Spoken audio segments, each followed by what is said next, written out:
That concludes the public safety report for October. And if you have any questions. Any questions by the council? Mayor, I have a question. I have a Yes. question. Chief, this is Councilman Green. On the 61 medical calls that we've had, do you guys break them out? Is it ALS versus BLS and transport versus non-transport by any chance? We do break out BLS versus, well, not BLS versus ALS. What we do break out is code 2 versus code 3 through the EMD dispatching process. Okay. We don't automatically break out the other because that's a whole separate system through our patient care reporting. And then the only other issue, which we've talked about a little bit before, is our state calls. We do not break those out separately in the responses either. Okay, all right, thank you. Any other questions? No, thank you for calling in and for your report. Appreciate it. Thank you very much. Oh, thank you. Moving on to code enforcement.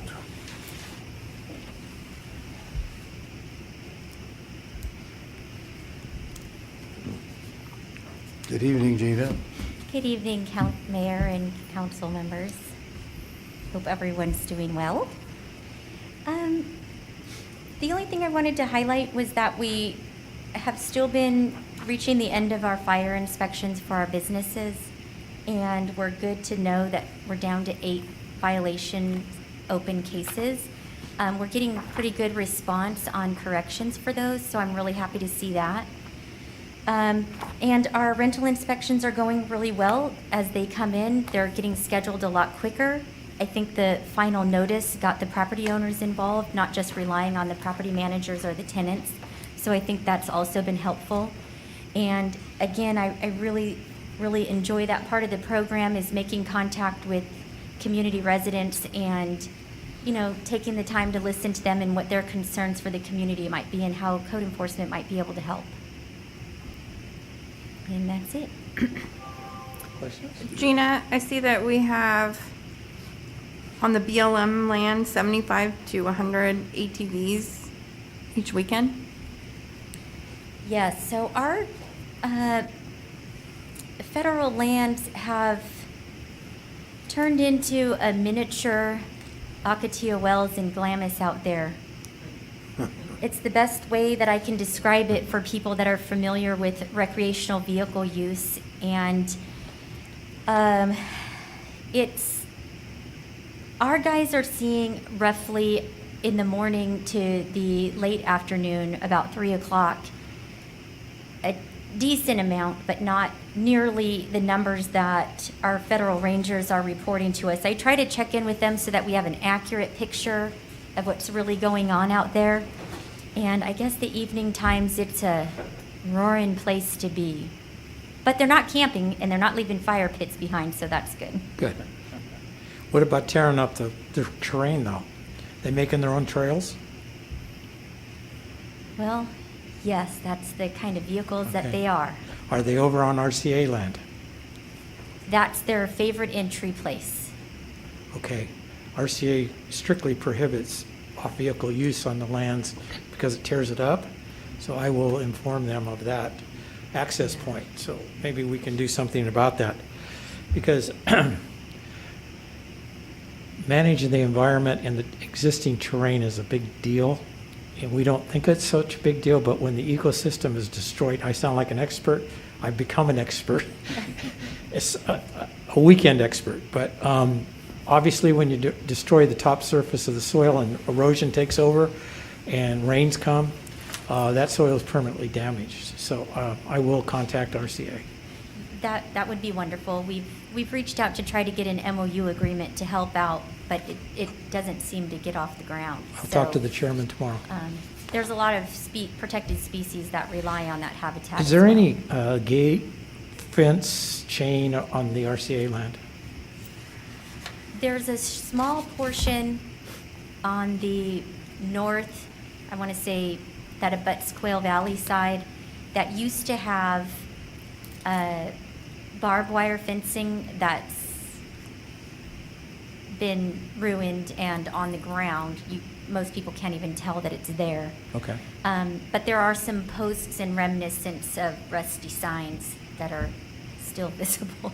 Okay. I have one other question for you, Gina. Yes, sir. Thank you for your efforts on the fire prevention program. That's near and dear to my heart. How many inspections did we end up doing totally? At this time, we've completed about 75, approximately 75. We've focused on completing the town center first. Yeah. Some of the businesses, like Premier Business Service Building, they're all Class B occupancies, business and professional offices, so they share a common area that has their fire extinguishers installed. So although we do have more businesses than that in here, sometimes they share a combined space. Okay. So it's just one inspection. Good job.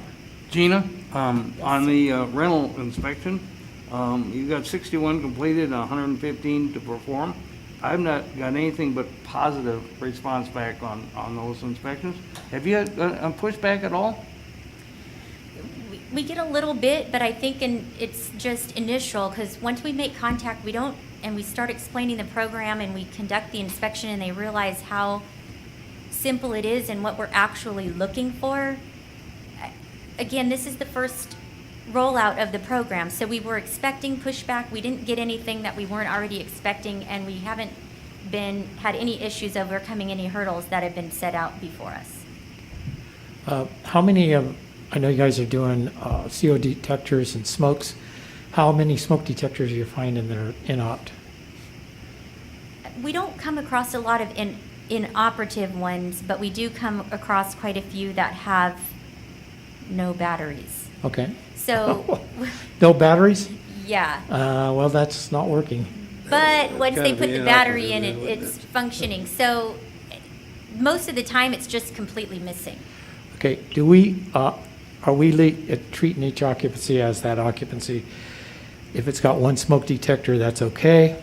Or like the new codes, there's multiple smoke detectors that are required. Are we making them come up to code? Or are we just inspecting what's on site? So we can't require them to bring it up to code unless they do a significant remodel. Okay. And pull permits. At that point, we would require them to bring it up to code. Okay. However, we haven't really had that issue, and sometimes you notice that they haven't done any upgrades because the kitchens still don't have GFCI outlets.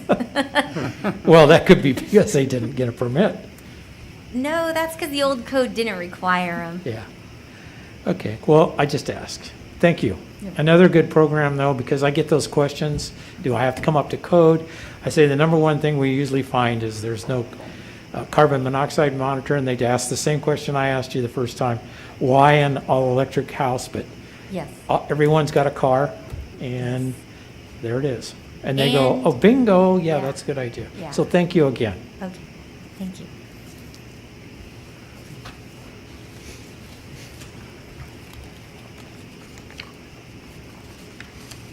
Okay, we're moving on to public comments now. Thank you, Mayor. Any person wishing to address the City Council on any matter within the jurisdiction of the city, whether or not it appears on this agenda, is asked to submit their comment electronically by sending an email to publiccomment@canyonlakeca.gov. Please note that I will be accepting email comments during this meeting in real time. If you're commenting on an item or on the consent calendar or on items not on the agenda, I will read the emailed submissions into the record during the public comments portion of the agenda. If you're commenting on a business item or public hearing, I will read the emailed submissions into the record at the time that particular item is scheduled on the agenda. During this period of social distancing, electronically submitted comments should be no more than 250 words and include the person's name and agenda item number. I have several comments. The majority are for item number 8, and we have one comment for item number 6 for our public hearing. So I'll read those at that time. Okay. Then we're going to move on to the consent calendar at this time. All items listed on the consent calendar are considered to be routine matters, status reports, or documents covering previous City Council action. The items listed on the consent calendar may be enacted in one motion. With the concurrence of the City Council, a council member may request that an item be removed for further discussion. Staff recommends approval of all items. Council have anything they want to pull? I move the consent calendar is approved. Second. None of the items have been removed then. We have a motion and a second then. This calls for a roll call vote, please. Councilmember Bonner? Hey, aye.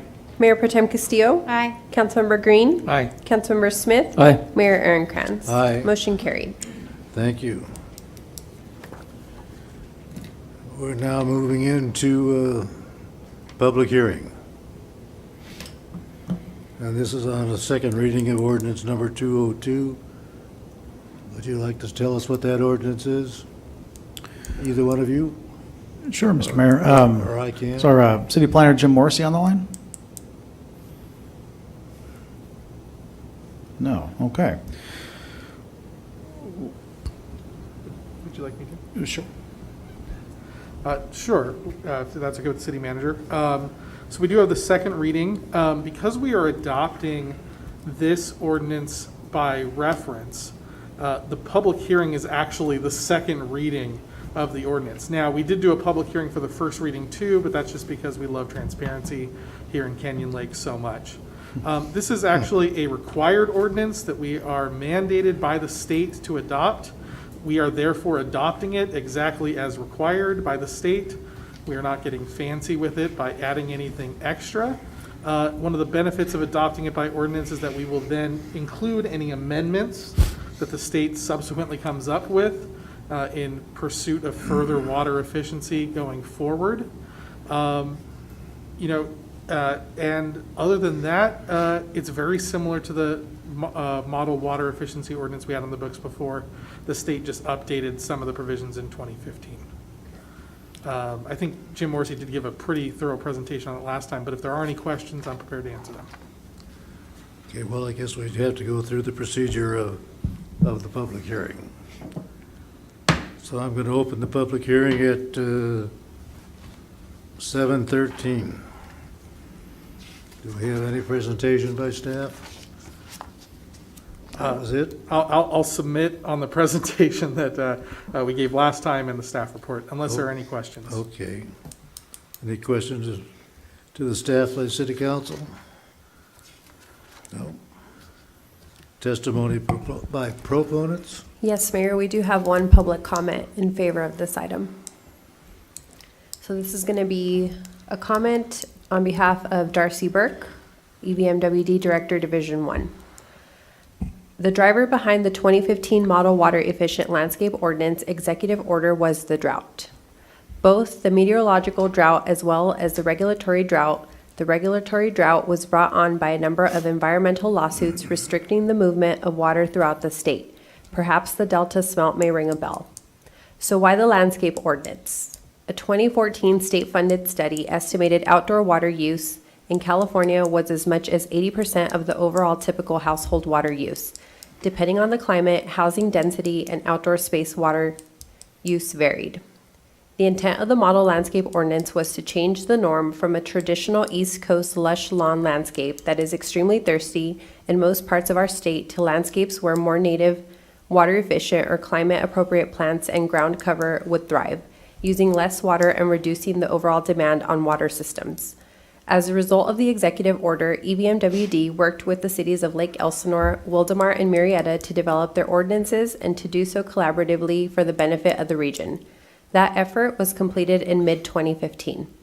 I applaud the efforts of the City Council and City Manager to become compliant with a variety of mandates that have been overlooked, the Model Water Efficient Landscape Ordinance being just one. These compliance efforts will afford the city an opportunity to compete for state grants or low-interest loans on a variety of issues. We may not like the state mandate on what our ideal landscapes should consist of, more government telling us what we can and can't do. I get it. I don't like it either. It's important to remember this does not impact existing landscapes. The time to fight this effort was in 2014, before the executive order was issued. Sadly, those efforts were not successful. Now in 2020, that boat sailed a long time ago. It was suggested that EVMWD take on the enforcement portion of this ordinance. I think it is important that our residents understand why this is not an optimal solution. EVMWD does not intend to be the water police. Over 5 years ago, we worked with all of our other cities to develop a resolution that fit each of them, keeping the control and enforcement at the city level.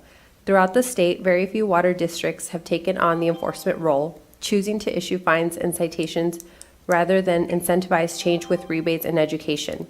I oppose EVMWD taking on a landscape enforcement role. Our job is to deliver clean, safe, reliable water and manage wastewater at an affordable price in an environmentally responsible manner. In my opinion, enforcement efforts should remain with the city and your enforcement department. Thank you. Thank you. Do we have any testimony by opponents? No testimony. Okay. Any response to the proponents? No. Okay. And we're closing this public hearing at 7:17. Any discussion by the city council? Action by the city council? So then I'll entertain a motion and a second to approve the second reading of ordinance number 202. Motion. Second. We have a motion and a second. We need a roll call vote, please. Councilmember Bonner? Aye. Mayor Pro Tem Castillo? Aye. Councilmember Green? Aye. Councilmember Smith? Aye. Mayor Aaronkranz? Aye. Motion carried to approve the second reading of ordinance number 202. Thank you very much. We're going to move on to business items. Good evening, Mr. Mayor and members of the City Council. I'm here to update you on our progress with establishing a sheriff's volunteer program here in the city of Canyon Lake. And the status update so far is we're nearly completed with our video that's going to be detailing the different aspects of the program, as well as some of the great things the program is going to be able to provide for the city. And I just wanted to take some time to outline those quickly. So what this will do is provide extra patrol for the city of Canyon Lake by volunteers from Canyon Lake. So it'll be the community looking out for the community. And this will be great because it'll be neighbors interacting with other neighbors when they're out keeping their community safe. In addition to that, it'll also be providing for an Explorer program that will be partnered with the Lake Elsinore Sheriff Station. And this will allow for Canyon Lake residents between the ages of 14 and 21 interested in law enforcement or the military to get started on that path with the Lake Elsinore Sheriff Station. So without further ado, I want to show you our draft of the video that we have so far. Any feedback is welcome. And we're hopeful to get this completed here in the next couple of weeks.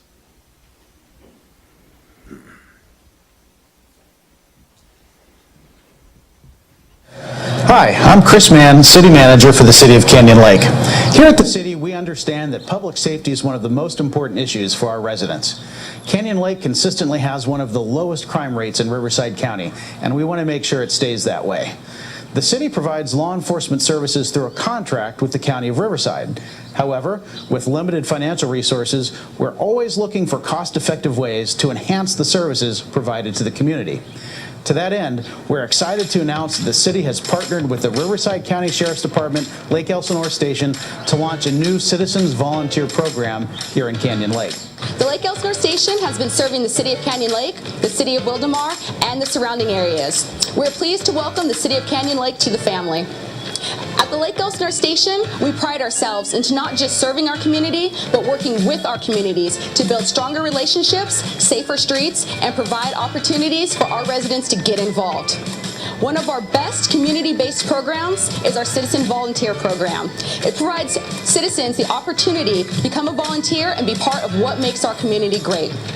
Becoming a sheriff's volunteer is a great way to get involved and give back to your community. Our citizens are a very important part of our operation.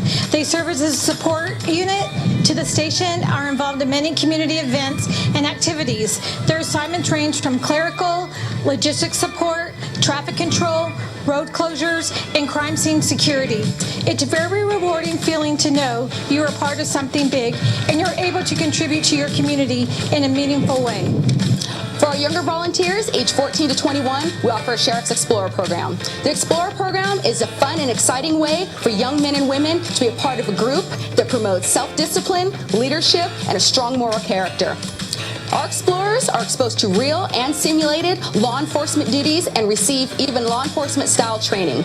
They even have an opportunity to compete against other explorer posts in real life competitions, all in a fun and safe environment. Many of our explorers move on to college, military, and careers in law enforcement. Our volunteer applicants are carefully screened. We look for honest, reliable people with good moral character. The selection process begins by going to joinrsd.org to fill out an online application. From there, applicants will participate in an interview and a background screening. We are looking for outstanding members of the community that will represent the high standards of the Sheriff's Department and those we serve. I'm very excited to bring Canyon Lake into our community and family of volunteers. Canyon Lake residents will play an important role in being part of our law enforcement family by doing extra patrol, being the eyes and ears, and being able to call in stuff that's going on. It's a good way to get back to your community. We'd like to thank our partners at the Riverside County Sheriff's Department for helping us to bring this fantastic program to Canyon Lake. The proven success of this program in other cities throughout the county demonstrates the tremendous benefits it will provide to our community. But we need your help to make it a success. The Citizen Volunteer Program relies on resident participation to achieve its goal of making Canyon Lake an even safer place to live, work, and play. To sign up as a volunteer, visit canyonlakeca.gov, click on the Citizen Volunteer Program link, and fill out an application.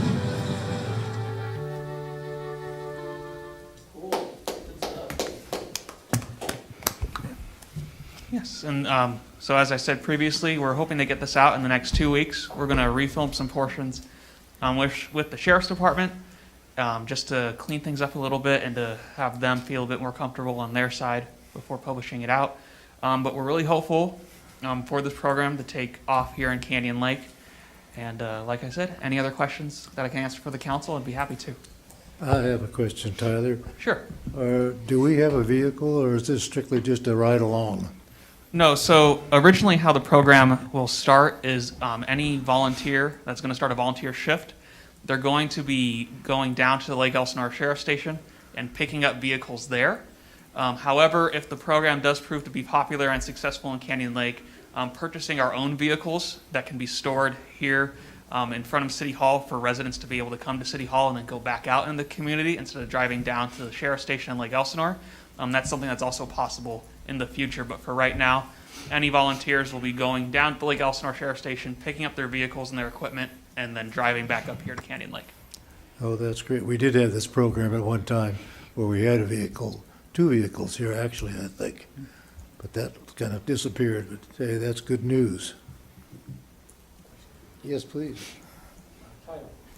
Excuse me, Tyler. How is this going to interface with the POA's community patrol? I'm sure some of the folks out there are going to ask that question. So is it duplication of effort? I know we're going to be tied with the sheriff, which is a good deal. This is a good program. Have we talked about that? Have we had a discussion about that? Because I know they have community in their contract. They have part of it is patrol. I think I might be able to address that, Councilman. The volunteers that'll be part of this program will be eyes and ears for the Sheriff's Department. I think they're looking for different things than a POA community patrol person. The community patrol is looking to enforce the rules and regulations and CCNRs of the POA, as opposed to law enforcement, which would be the focus of these volunteers. I really think it's a good program. Familiar with it. Long overdue for here. It will be a great addition, providing we get plenty of volunteers, because that's really where the core is. But it's a good opportunity also for young individuals that want to go into law enforcement, because the Explorer program is a great beginning for those who have that interest. So thank you, and look forward for it to start. Council have any other questions? I just have a comment. I've heard from quite a few members of our community that they are very interested in participating, particularly individuals who would qualify for the Explorer program. So I think that's phenomenal, and I'm very excited. Excellent. Thank you. Do we have any public comments on this item? None? Okay. Then we're going to move on to item number 8. Yes, Mr. Mayor, thank you. The main event for the evening. Bear with me. I've prepared a rather in-depth and, I'm afraid, lengthy presentation tonight. But I think it's important that we take the time on this topic to look back and reflect on how we got to where we are today, different actions that were taken by this council and previous councils that led us to where we are now, the budget factors and other factors that have been taken into consideration. Recently, back in July, ESCI, our consultant, presented their work. I'll touch on some of the key aspects of that as a reminder. I won't rehash the entire presentation that they did. But this has been a long time coming. A lot of work by this council and others have gone into exploring this topic. And I think we're at a point today where we've assembled all the information that we could possibly have before taking what would be the next step, which would be making a decision of whether or not to move forward. And if so, then I think that next step would be to bring on someone with the proper expertise to help us set up a department if that's the desire of the council, and negotiate details that we would have to be done that we haven't been able to do it up to this point. So let me get started with a broad background. As most of you know, the County of Riverside contracts with the California Department of Forestry and Fire Protection, also known as CAL FIRE, to serve as the county's fire department. The city provides fire protection, fire prevention, rescue, fire marshal, and emergency medical services through a contract with the county for the services of Riverside County Fire, or CAL FIRE.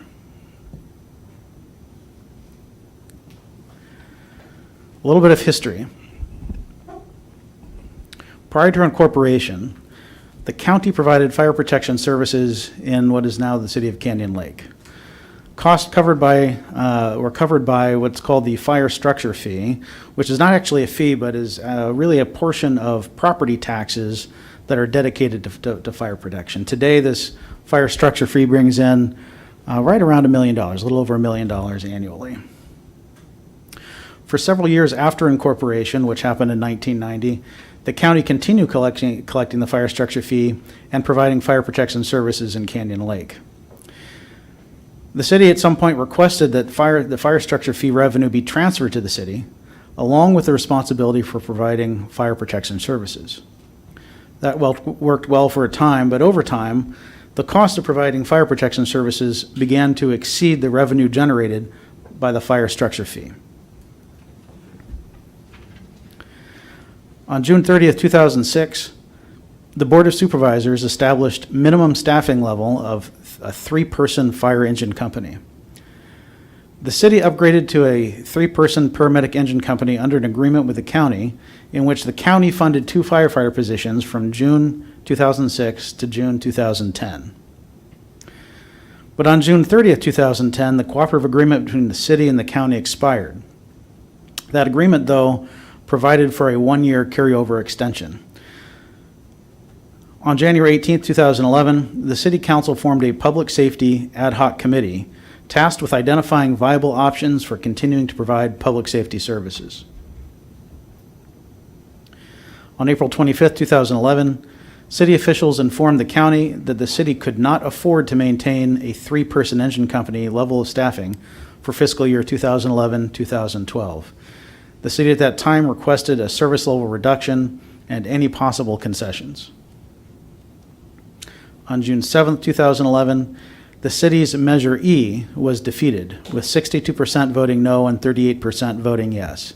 Measure E would have levied a $204 a year parcel tax on improved parcels and a $96 a year parcel tax on unimproved parcels dedicated to police and fire services. So Measure E failed. On July 5th, 2011, then Fire Chief Hawkins responded to city's request for reduced services and a rate adjustment by stating that the city is already at the minimum service level and that rates are non-negotiable.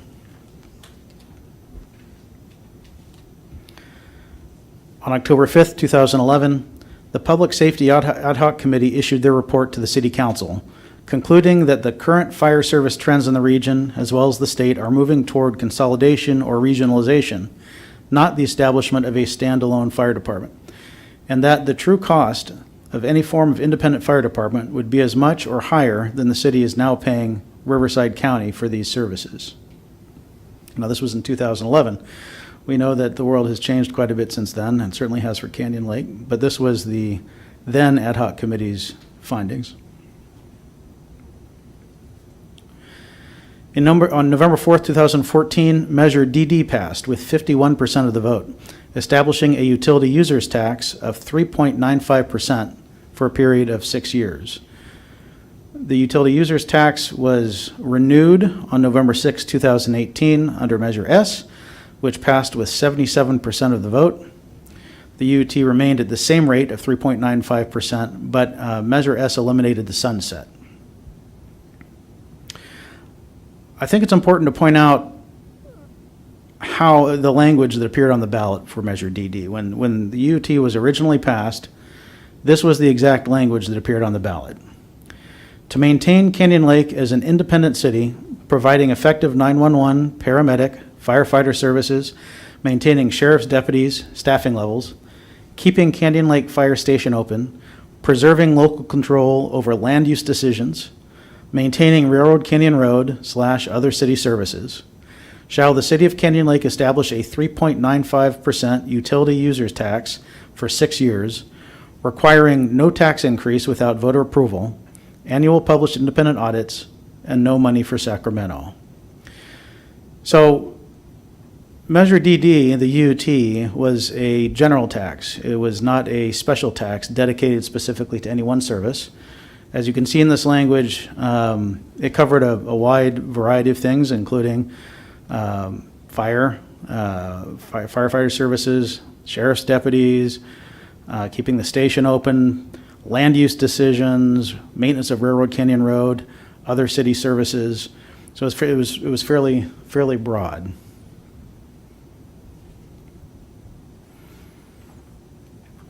Despite the passage of Measure DD, the city could not afford the increased costs of a 3-person engine company. Feeling backed into a corner, the city stopped paying the county's invoices. Lawsuits were filed in both directions, and Fire Station 60 was ultimately closed from July 15th to July 2017. The city and county reached an agreement that allowed Station 60 to reopen and operate with 2 firefighters for a period of 1 year, and then adjust up to the countywide standard of 3 firefighters on the engine. Station 60 reopened July 3rd, 2017. In July of 2018, the city began paying for the 3-person paramedic engine company. The budget began feeling the full brunt of the county-imposed budget and staffing increases. Higher staffing level costs, it cost the city additional $700,000 per year, that one change alone. And contract costs have only continued to rise since that time. This is a very important point. Since the year the UT was adopted, which was 2014, the costs imposed on the city by the county for providing fire protection services have increased 79%. In fiscal year 2014-2015, the budgeted amount for these services was $1,263,000. By last fiscal year, 2019-2020, that had risen to $2,259,000. That's an increase of $996,000. And remember that these costs are for staffing the same single fire engine at the same single fire station. I started here with the city in March of 2019. And when I started, this was the budget picture I was looking at. The city was just in the process. We had to very quickly put together the budget for fiscal year 2019, 2020, and this was the reality we were facing. At the time, we had revenues of just under $5.2 million, expenditures of over $5.8 million, leaving us a deficit of $668,000. By the time we got to mid-year, that deficit had grown to over $800,000. These were our public safety costs, and you see this, this is several years, starting 2013, 2014 fiscal year, going through 2019, 2020. The first column on the left is our budget for police services. That's our contract with the county for the sheriff's department services. In that 6-year period, our costs increased 41%, or over $517,000 for police services. And keep in mind, too, that that is for the same level of service, one deputy for a 24-hour period. The increase on the fire side was more drastic. In a 5-year period, we went from 1.2 million to over 2.2 million. It's a 79% increase in 5 years, an increase of $997,000. Keep in mind also that this increase was a little bit less than it would have been had we not switched to municipal staffing. To traditional staffing from municipal staffing. Had we stayed with municipal staffing, our costs would have gone up to $2.3 million there, which would have been an 86% increase in that same 5-year period. 86%. This shows our general fund expenditures by department, starting in year 2016, 2017, and ending in budget year 2019, 2020. Wanted to point out that in budget year 2019, 2020, which is the last fiscal year, the city spent $1.6 million on everything it did other than public safety. So when people say, well, gosh, you just need to cut in other areas, not a lot of fat to cut here. The city runs a very lean ship fiscally. In fact, you'll see at the bottom here that public safety as a percentage of general fund expenditures was 72, almost 72% of our general fund expenditures were on public safety. But remember, we're running a deficit. So when you look at it as a percentage of general fund revenues, public safety was eating up 81% of all of our general fund revenues. Another issue was that these costs were very unpredictable. You'll see on the left-hand side here column the budget numbers that I just read. But the actuals every year come in a little bit lower. Thankfully, they're lower than the budgeted numbers that were given. And you see in the red the variance. So in fiscal year 2017, 2018, we came in almost $111,000 less than the budget number we were given. In fiscal year 2018, 2019, it was over $500,000 under the budget number we were given, which is great. We like spending less than we budgeted, but it does make budgeting very difficult, especially when you have to make tough staffing decisions. A city the size of Canyon Lake, and with a budget the size of Canyon Lake's, $500,000 is a big deal. And in fiscal year 2019, 2020, that variance shrunk to a little over $48,000. So for budgeting purposes, not having any control over the invoices that come to us, or again, we don't have control over staffing, over MOUs and contracts with employees, over the use of overtime, and the invoices just kind of are what they are, and we have to pay them. So for some time, the city has been looking at options. I know the city looked at options, has been looking at options for many years, but in the last year and a half since I've been here, we really intently looked at options to solve the situation for the city. And the first thing we thought is, okay, well, can we negotiate with the county? Can we reduce the rate? Can we talk about what that rate is? And we quickly found that that's not doable. The county charges us what they say are their actual costs for providing the service, and there's really no wiggle room there. And we thought, well, is there any way that we could revert to 2 on the engine? And of course, that was not acceptable to the county. The countywide standard is 3, and we would not be allowed under our current contract to go down to 2.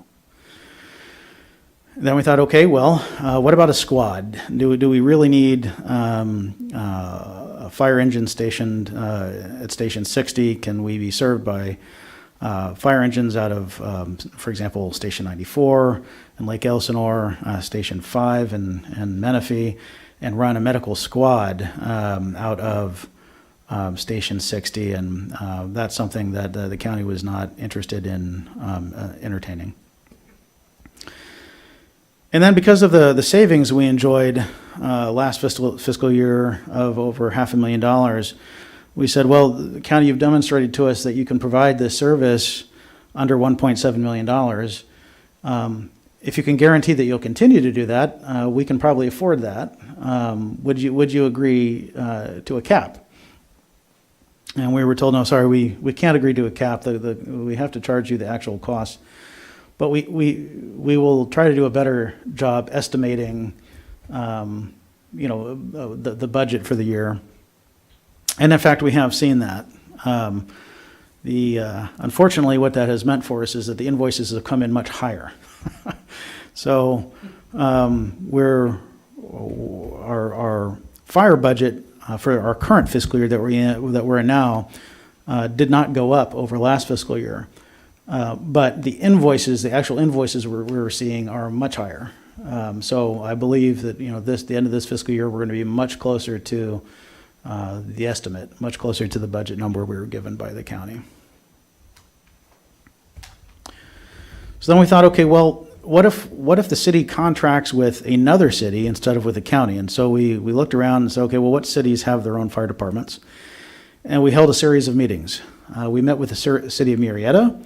It was a very helpful meeting. They want to be helpful to us any way they can, but they were not interested in having a contract with us because we're not contiguous. They thought logistically that could be a challenge.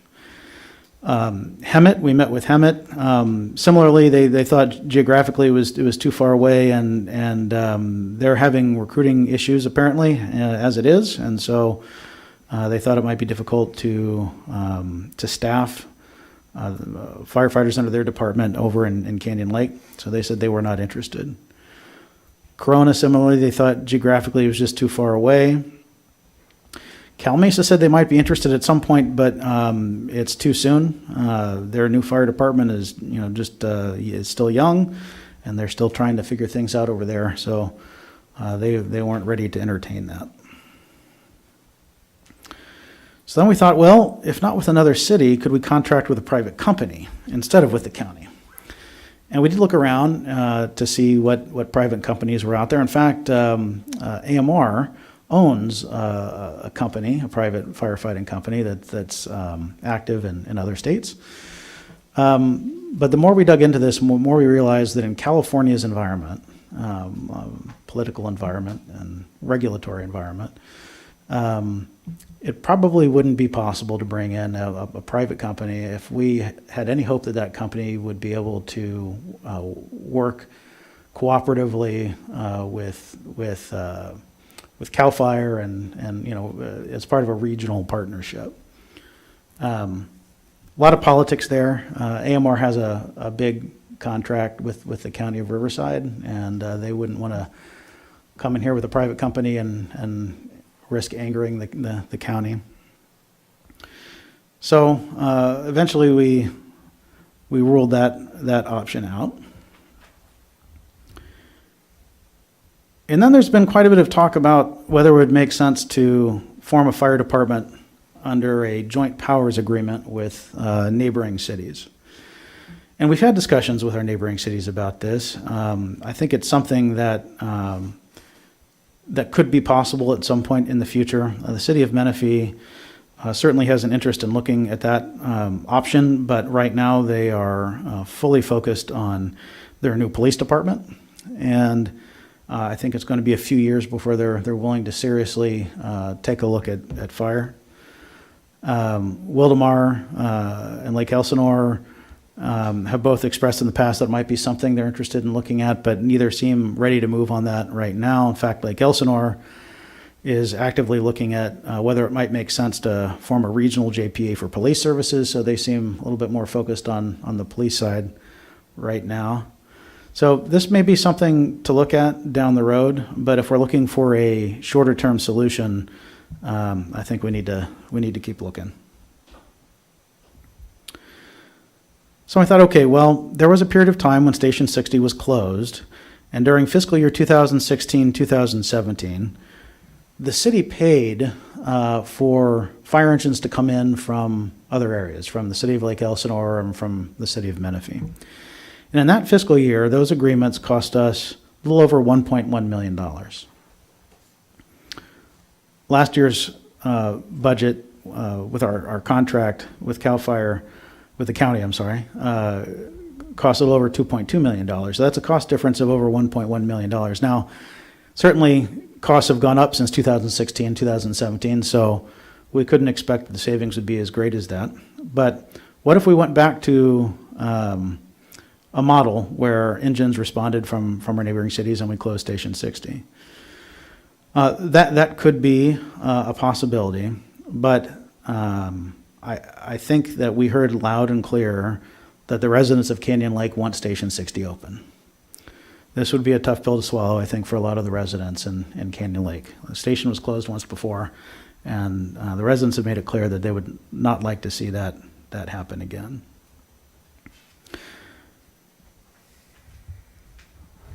It's worth mentioning that Station 5, which is in Menifee, is slated to move south, much closer to the East Gate, which will make response times from Station 5 much quicker into Canyon Lake.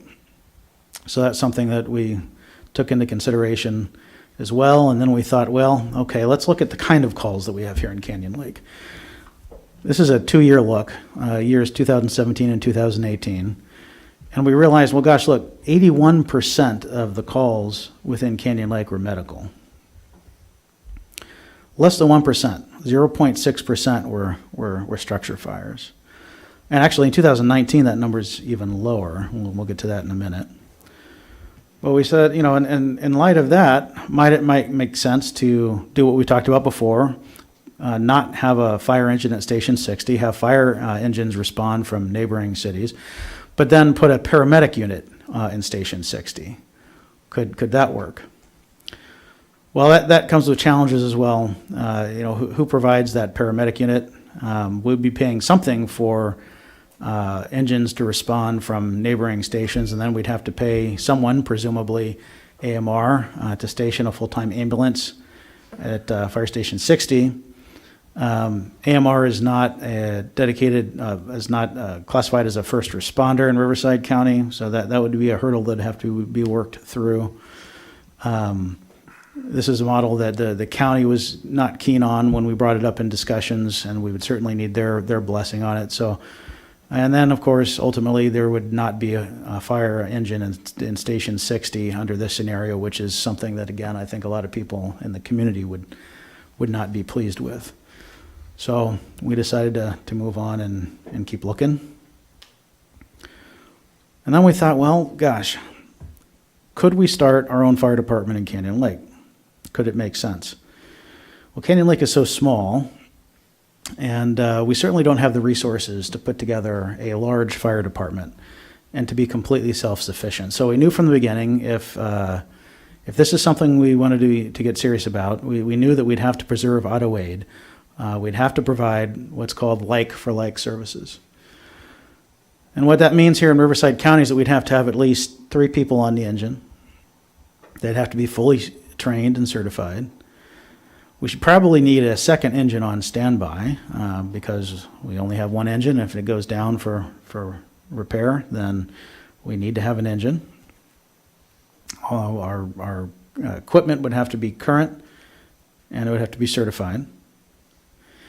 But if we did this, how could we reduce costs? If we're providing like for like, we're providing 3 on the engine, we're providing paramedic, we'd have to provide advanced life support, we'd have to have paramedics on the engines because that's what would be provided to us when engines were responding to help us in Canyon Lake.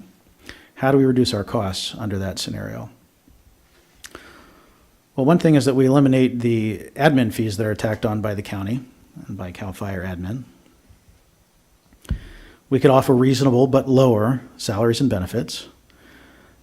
We have a very unique exemption in our contract with CalPERS, which allows us to, should we start our own police department, fire department, have those departments not within CalPERS, even though the rest of the city is. The SCI study contemplates going with something like a system called PARS, which is a defined contribution plan instead of a defined benefit plan. So we would still be providing retirement for our personnel, but it would be not through CalPERS. And that would be a considerable savings. We could utilize recent Fire Academy grads as part of our department. We could use volunteers or a reserve program, not instead of full-time people, but to supplement. Possibly utilize paid call personnel.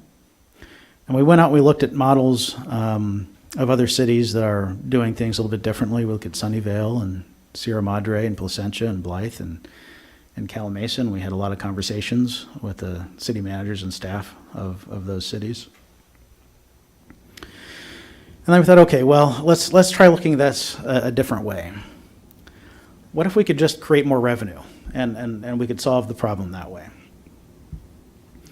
This is a general fund revenue detail going back to fiscal year 2016, 2017, and ending last fiscal year, 2019, 2020.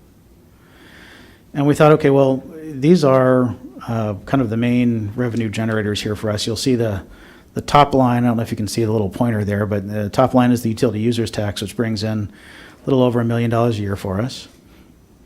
The fire structure fee is the third one down. That also brings over a little over $1 million a year for us.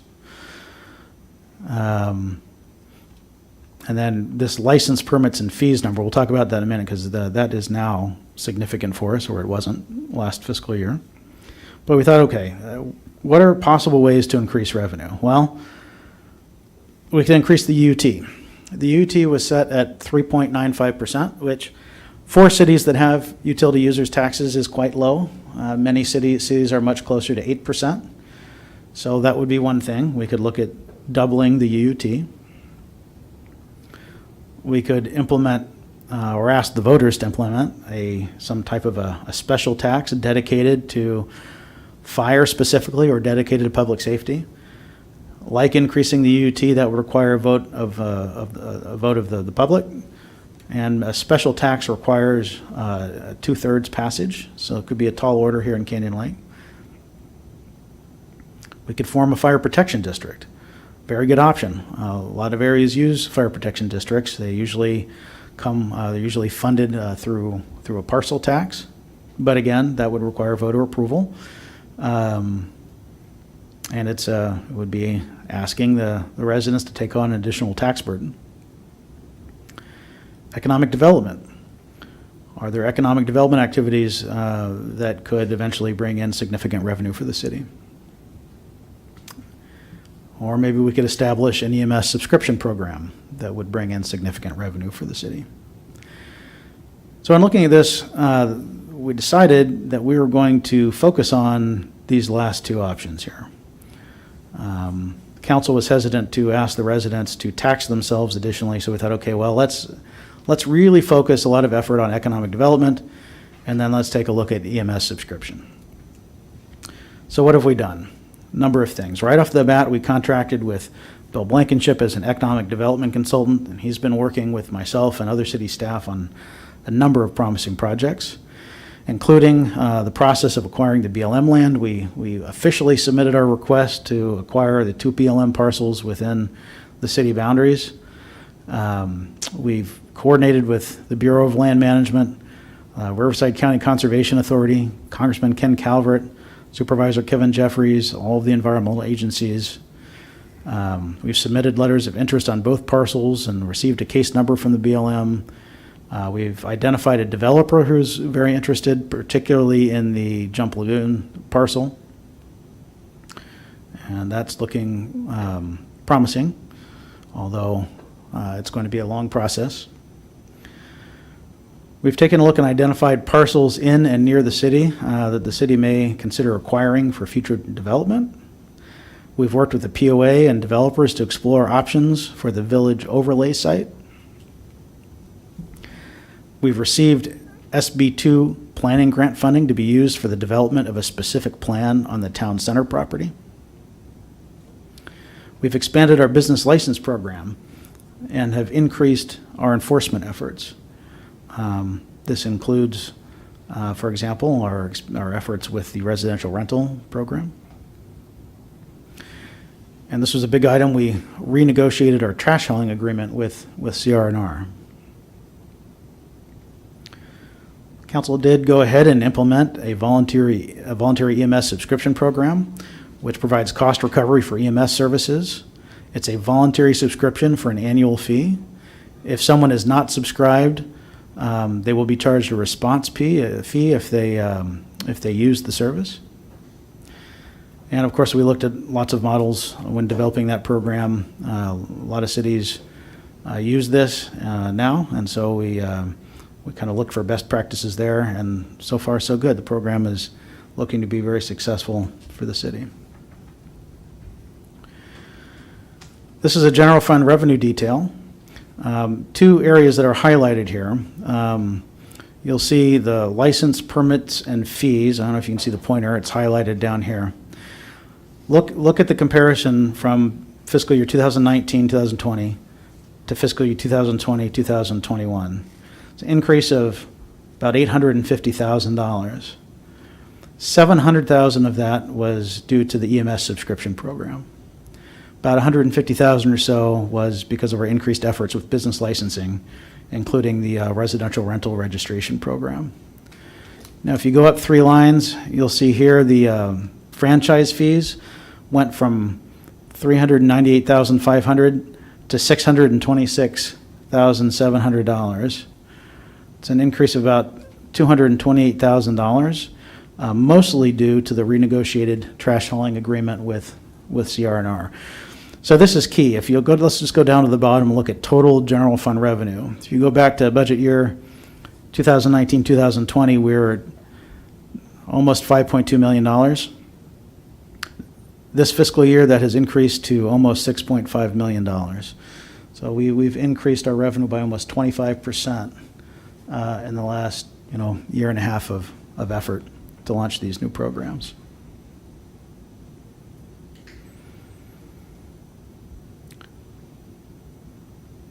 Look at the bottom here. This is our general fund expenditures by department. And so I want to point out the bottom here. This 65.78%, which is 66%, that is now the percentage of our general fund expenditures that are due to public safety. So we've gone from the previous fiscal year of almost 72% of our general fund expenditures being public safety down to 66%, which is, I think, it's still high, but it's a much healthier number. So here's the good news. Today, because of the hard work of the council and staff, and because of the programs the council has been willing to implement, Canyon Lake's budget is balanced. But we know that increases are coming. In July of 2020, the Board of Supervisors approved a new 3-year contract with CAL FIRE, agreeing to a $25.5 million increase over the previous 3-year contract. Half of those costs are to be paid by the 19 contract cities. Cities that contract with the county, including Canyon Lake, can anticipate significant cost increases over the next few years. So with that, the city contracted with ESCI really take an in-depth look at the possibility of starting a fire department and what that would look like. At the special meeting held on September 26, 2019, the council authorized staff to engage a consultant and lead the process of putting a new fire department in place. But through subsequent discussions between staff and council members assigned to the Fire Ad Hoc Committee, it was determined that prior to moving forward with an implementation plan, the city should first update and expand on a feasibility study which was conducted by Emergency Services Consulting Incorporated, or ESCI, in 2016. At the December 4th, 2019 meeting, the City Council authorized me to enter into a contract with ESCI to produce an updated and more detailed feasibility analysis to include an implementation plan for the startup and ongoing operation of a City of Canyon Lake Fire Department. ESCI presented the completed analysis at a special meeting of the City Council on July 13th, 2020. So ESCI's first study for the city, which was done in 2016, provided a lot of good information, but the council at the time was very concerned about budget constraints and took the ESCI's original proposal for that study and said, well, can you do it for a lot less money, and what can you give us in 6 weeks? And so while it did provide a lot of good information, it was incomplete. It wasn't thorough enough for the council to be able to make a fully informed decision. So ESCI did a much deeper dive in this study and found some things that we already knew, like 81% of our calls are EMS. In 2018 and 2019, residential fires were only 0.26% of the calls for service. We looked at what kind of incidents we have, what days of the week they occur, what hours of the day they occur. And we looked at travel time. Well, we looked at lots of different things. We looked at turnout time, we looked at travel time, we looked at total response time, but this particular image here shows travel times of 4, 6, and 8 minutes from Station 60. I think it's important to point out that ESCI determined that the 6-minute travel time would cover 93.2% of all the residences in Canyon Lake. So travel time of 6 minutes. Now, the Riverside County, the CAL FIRE average in Riverside County is 7 minutes and 18 seconds. So 93.2% of the residences would be looking at a 6-minute travel time. If you take that out to an 8-minute travel time, it covers 99% of the city. 99%. I wanted to focus on this slide for a minute. This is one of ESCI's slides that I've heard comments about and seen comments online, and I want to clarify. This slide says that the current services provided by the CAL FIRE Riverside County contract cannot be replicated without a regional approach with neighboring cities. A standalone Canyon Lake Fire Department cannot economically and operationally provide for the same level of response times, the response of special teams, moderate to heavy wildfire, structural response, and more than one simultaneous request for emergent 911 services. Mutual aid requests are not an automatic response and can be denied or delayed. Automatic aid will provide coverage, but political pressure for providing the perception of imbalanced support to Canyon Lake may be a barrier. So I've seen comments that, the ESCI said that a Canyon Lake Fire Department cannot provide for the same level of service. And that's not what ESCI is saying here. What they're saying is that if the city of Canyon Lake were to form a truly standalone department, we would not be able to provide the same level of service, and that's absolutely true. But that's not what we're suggesting. As they say here in the first bullet point, it can't be replicated without a regional approach.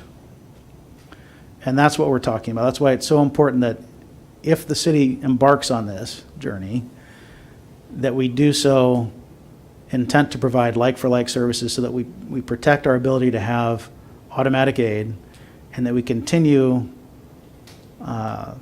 with a regional approach with the intent of being good partners with the county and with our neighboring cities. ESCI presented a proposed org chart We've had a number of fire experts take a look at this, and most think that this is a workable org chart, although if the city decides to move forward with this and we hire a consultant as an interim fire chief and eventually hire a fire chief, I'm sure that person will have their own ideas of how the department should be formed, but this is one concept. The ESI study contemplated a reserve firefighter program to provide additional manpower to the department. This would not be to replace full-time regular personnel, but to supplement.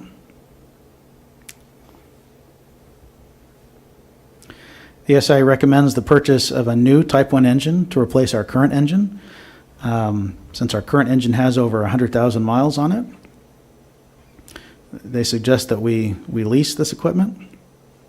They also recommend that we acquire a Type 6 quick attack brush engine and lease that as well. And this slide shows ESCI's estimate of our startup cost. If you look on the left column, that would be year one. These numbers, so the first line there, Type 1 engine, they're showing a cost of $725,000, but then you'll see it taken out because they're saying we're going to lease that, and that lease is going to cost us $86,000 per year. So in theory, these leases wouldn't come online until we're getting pretty close to launching a department. So really, the main cost they're showing for startup out of pocket would be that turnout gear cost of $63,000. And of course, what's not shown here would be the city's need to bring on someone on a consulting basis, whether their title would be interim fire chief or whatever it would be, to lead the process of starting the department.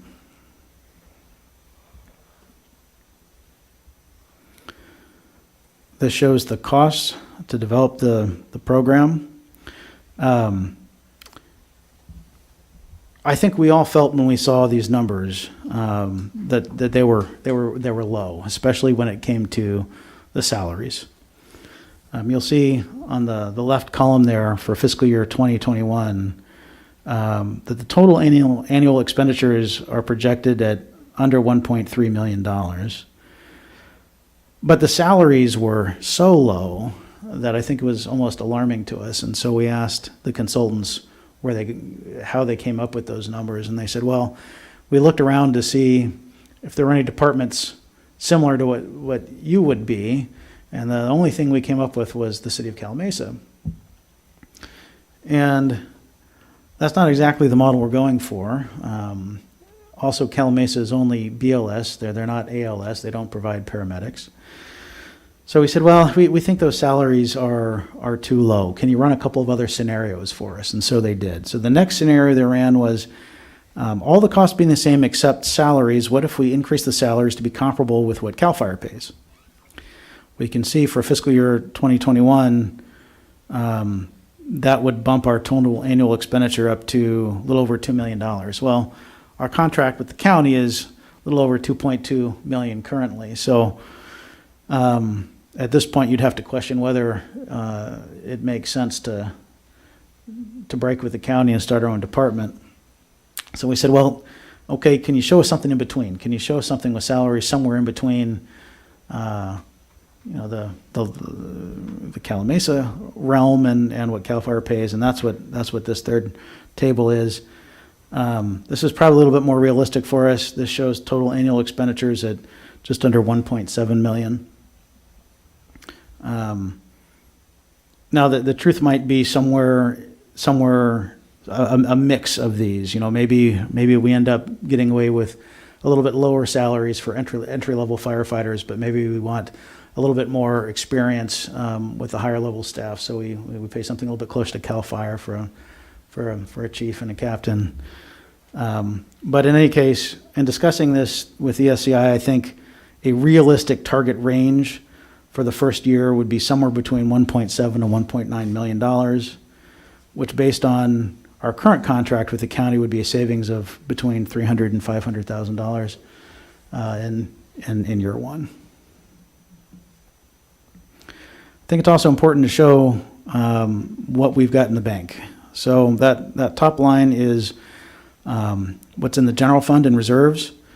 The left-hand column is what was estimated to be our fund balance at July 30th, back when we were doing our budgeting for this fiscal year. Shows it 3.9 million. In reality, we ended up a little bit higher than that, a little over $4 million in the bank, and today that's where we are. You'll see we have an estimated fund balance in June of next year of 4.1 million, and I think we should be there, if not a little bit better than that. So that's what we have to work with in the bank. While we believe that the analysis conducted by ESCI was quite thorough, it was also clear that some additional information was needed in order for the City Council to be in a position to make a fully informed decision. So over the past few months, City staff and the Fire Ad Hoc Committee have worked with our County Supervisor, with the County Executive Office, with the County Fire Chief, Bill Weiser, who's here with us this evening. Thank you, Chief, for being here. Yeah. And also with some other municipalities to acquire the needed information.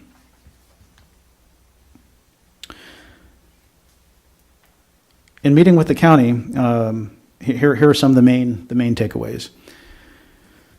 So long as we are providing like-for-like services, the county has stated that they are willing to provide automatic aid. They're willing to enter into an auto aid agreement with us. Now, the negotiating of that agreement would be something that would be one of the first tasks of a consultant that we'd bring on to help us start the department. But the county did indicate that they are willing to do that. The county is also willing to enter into a contract with us for dispatching communications. We received an estimate from the county for that service, which was included in the numbers that ESCI gave us. A very reasonable contract. The radios and the frequency are included for any of our existing equipment, any of our existing vehicles. Well, the city would need to purchase radios for any new equipment. So if we buy a new fire engine or staff vehicles, we would need to purchase the radios for that equipment. The public safety answering point, PSAP, so when a member of the public calls 911, where that call goes, the county will provide that to us at no cost, so long as the city is contracting with the county for dispatch.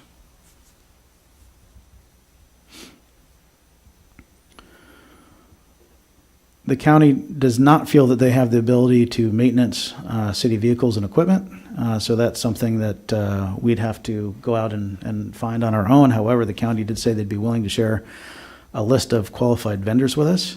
Might also be possible to contract with another city, such as Murrieta, for the servicing of vehicles. Hazmat and other special needs would not be included in an auto aid agreement, but we would pay for those things as needed based on the hourly rate. The county did provide to us a list of hourly rates for these services. Staff would probably suggest that we put a little bit of money aside every year into a fund to cover unexpected incidents. County does not provide the needed ongoing training. However, our fire chief would need to make those arrangements, and I understand it's very common for all the different departments to get together and go to these trainings and train together that way. But that would have to be arranged by our fire chief.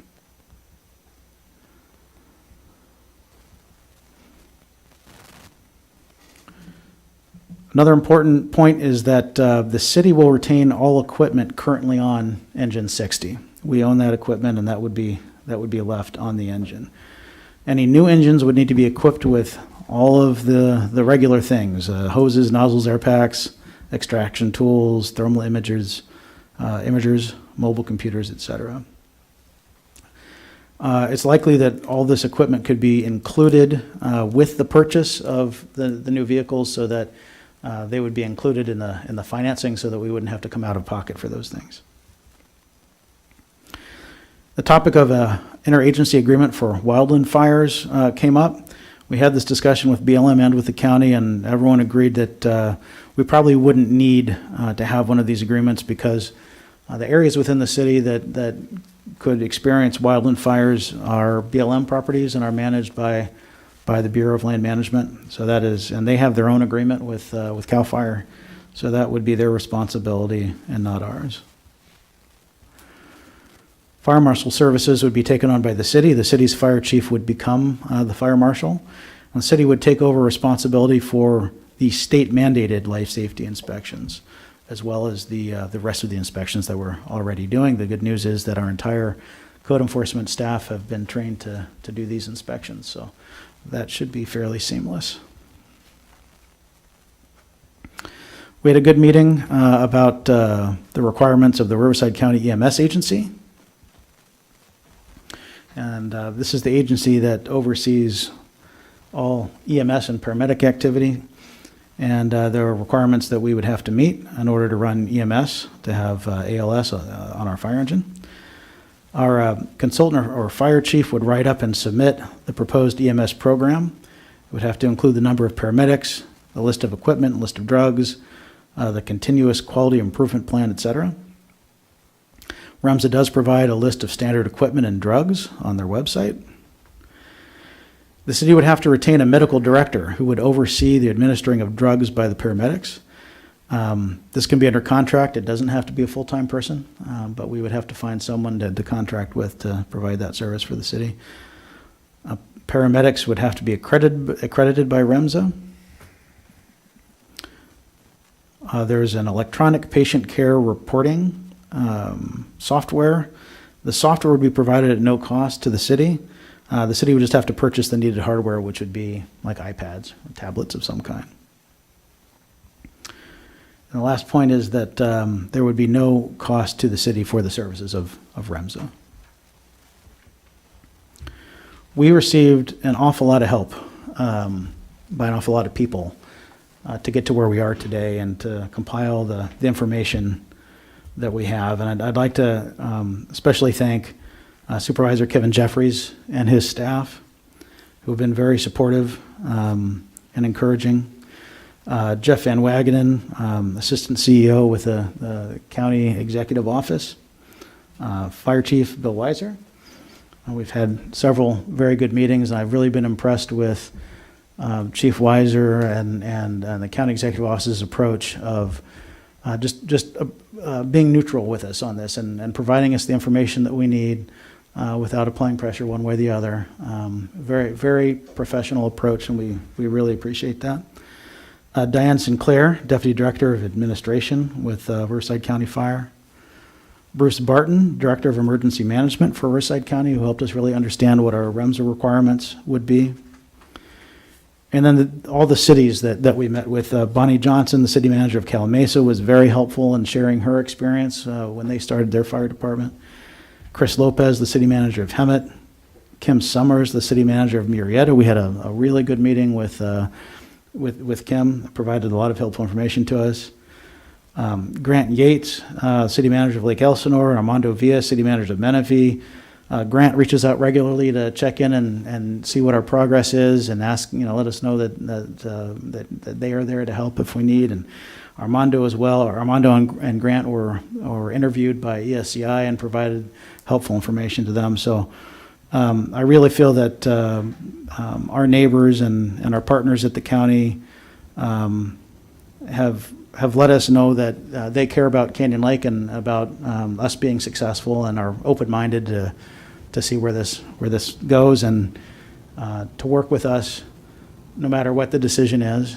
We've been very careful to convey to them that if the council decides to go in a direction of starting our own department, that we would only do so in a spirit of cooperation and wanting to maintain a regional approach. That this is the only reason we're even looking at this is because we have to come up with a solution that is sustainable for the city of Canyon Lake. It has nothing to do with the level of service we're receiving. We're very happy with our relationship with the county and with CAL FIRE, but we have to plan for the long-term survival of our city.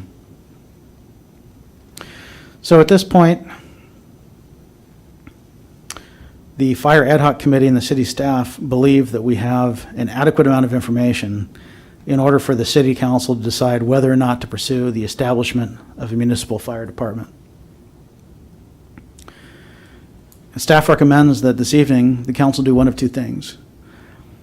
Either direct staff to continue to approach the county and indicate our desire to continue contracting with the county for fire services, and to seek another 12-month cooperative agreement for fiscal year 2021-2022, or to adopt Resolution 2020-48, directing me to initiate the process of starting a City of Canyon Lake Fire Department. Resolution 2020-48, which is in front of you this evening,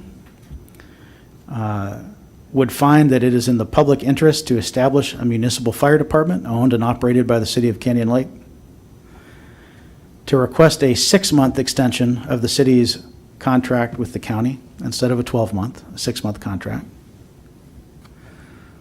contract with a consultant to assist with the establishment of a fire department.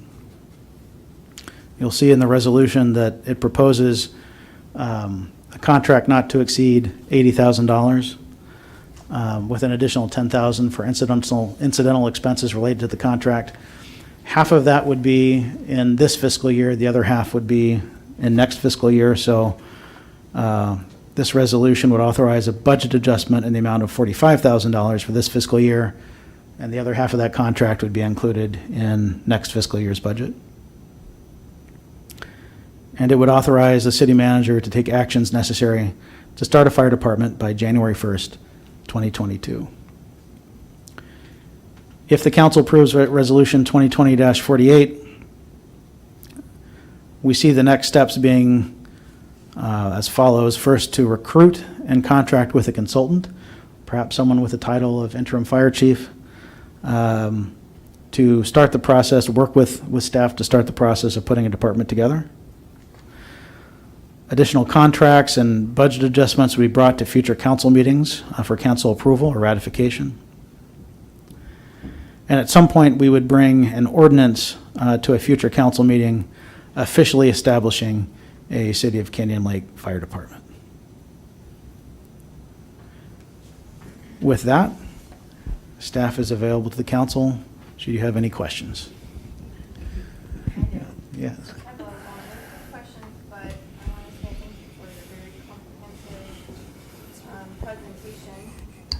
Can you hear me? Yes.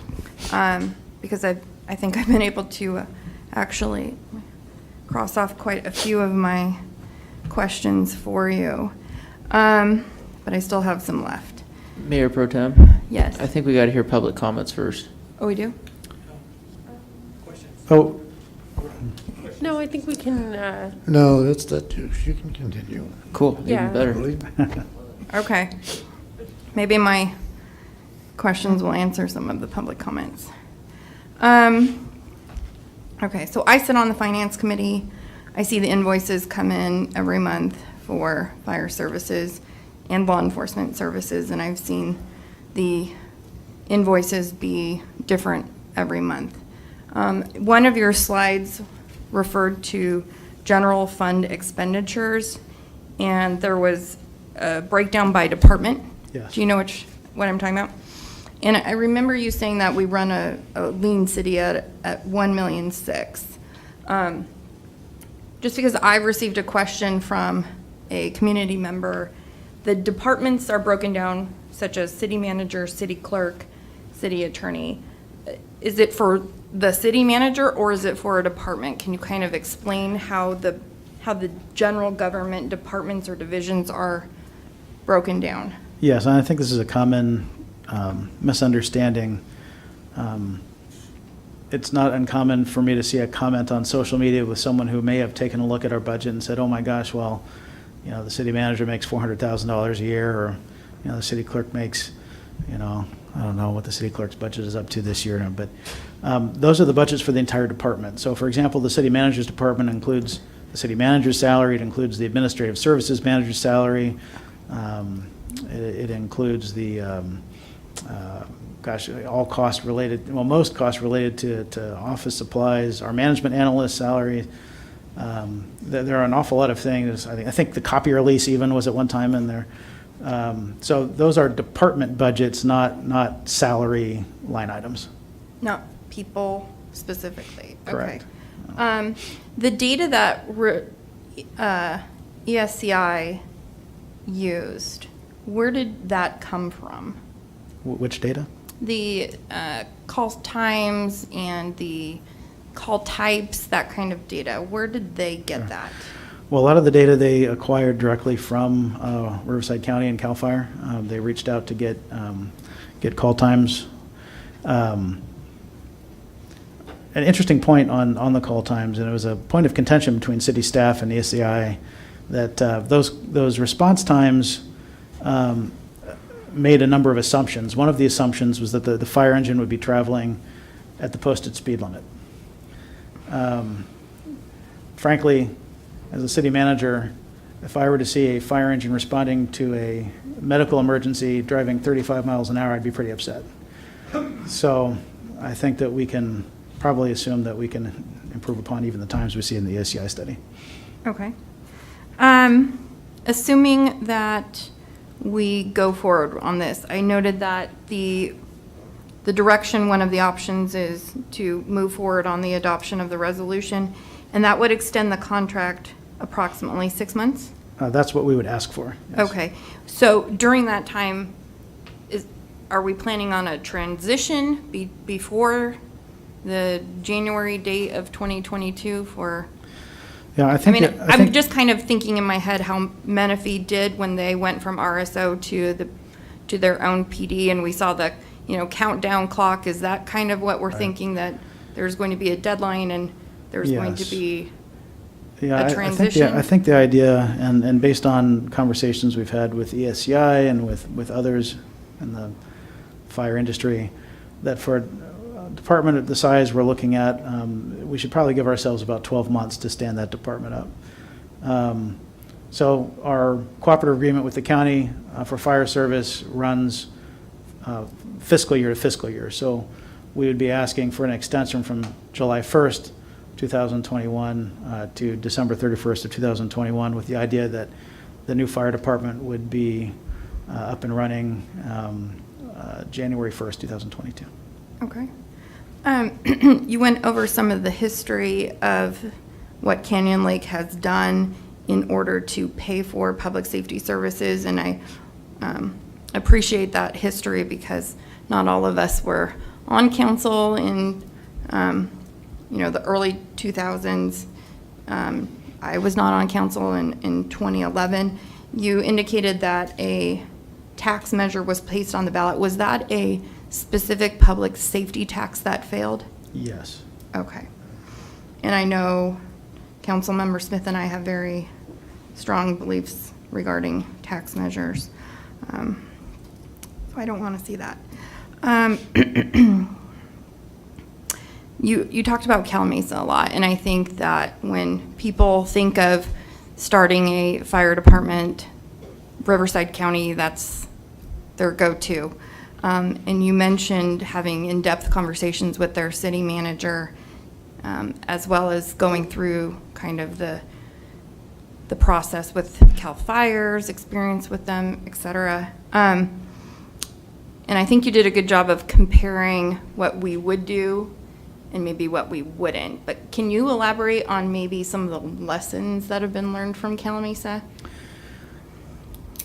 Cal Mesa, never in their history have they ever had ALS. They've always had. I'm sorry, and what is ALS? Sorry. For us non-fire people.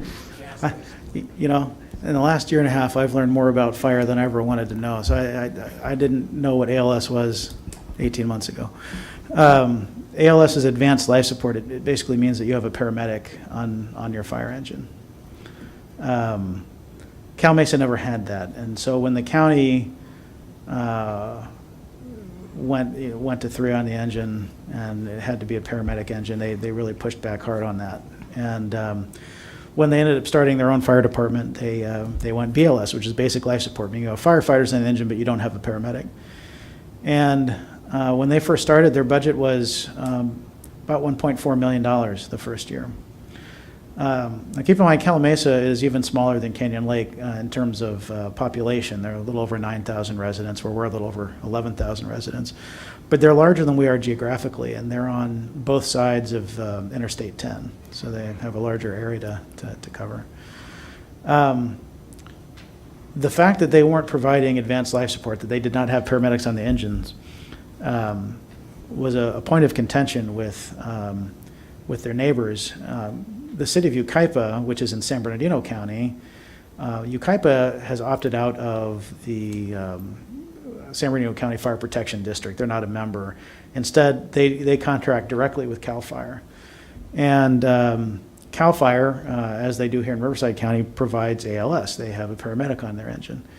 And so if you want an auto aid agreement, then you need to be providing the same level of service. If we need help, when an engine comes to us from another jurisdiction and that engine has three men on that engine and it has a paramedic on that engine, then the idea is when we go to help them, we should be providing the same level of service. That we should have 3 on the engine and we should have a paramedic on that engine. Otherwise, it's not fair.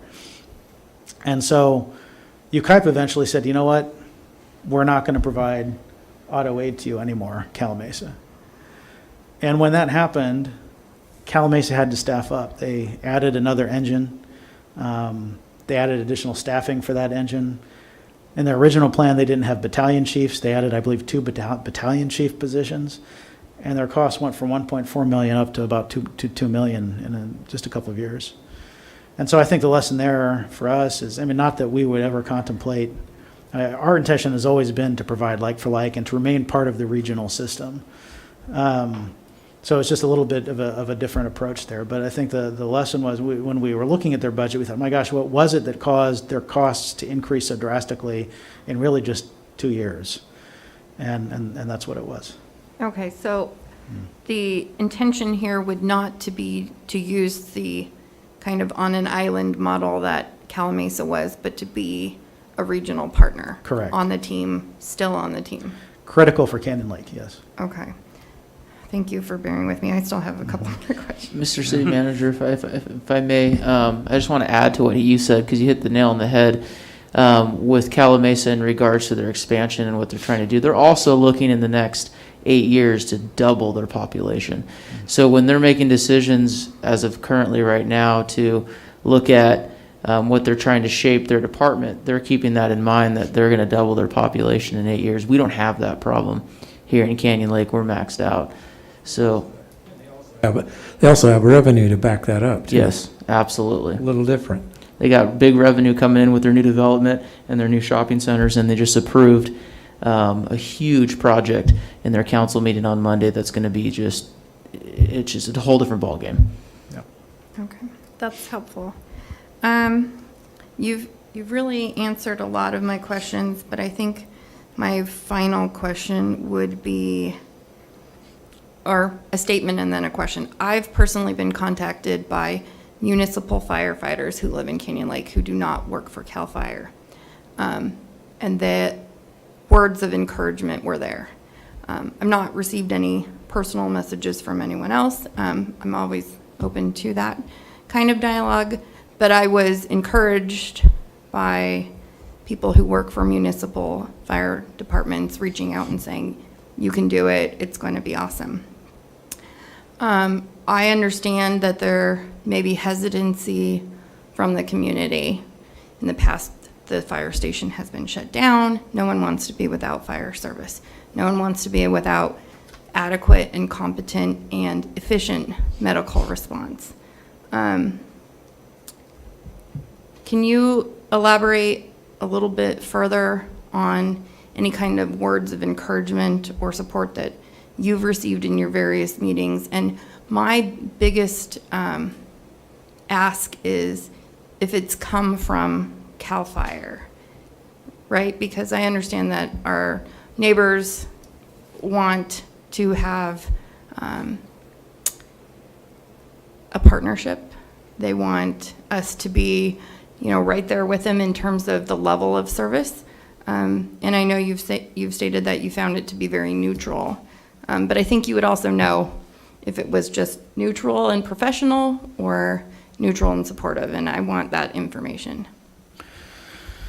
Sorry if I'm putting you on the spot. But No, it's a good, it's a good issue. And I certainly can't speak for the county or for CAL FIRE, but my impression has been that it would be CAL FIRE's preference that we keep our contract with the county, but that CAL FIRE and County Fire Administration, as well as the County Executive Office and our county supervisor, are supportive of Canyon Lake.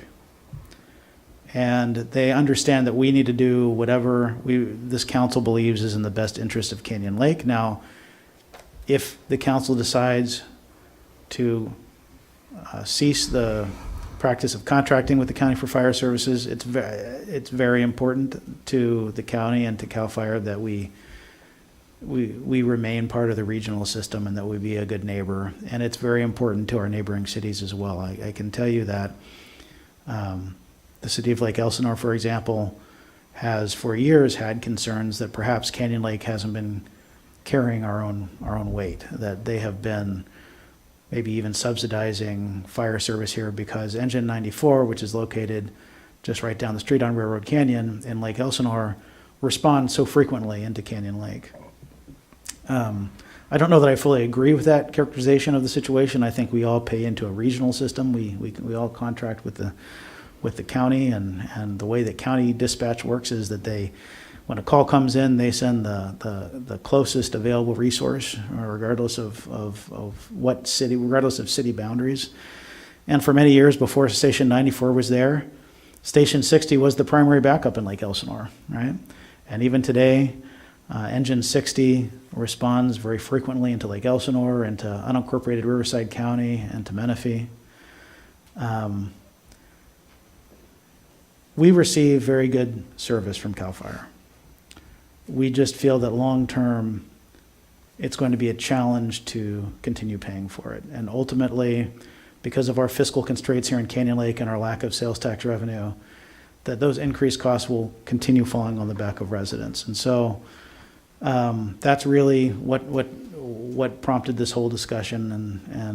And I believe after going through this analysis and doing our own research, we believe very strongly that not only should the council decide to start a department, well, let me first say, I don't think any member of the city council or any member of the city staff would advocate for changing the way we provide this service, for starting our own fire department, if we didn't think that we could do so without providing as good, if not better, fire service than we're receiving today.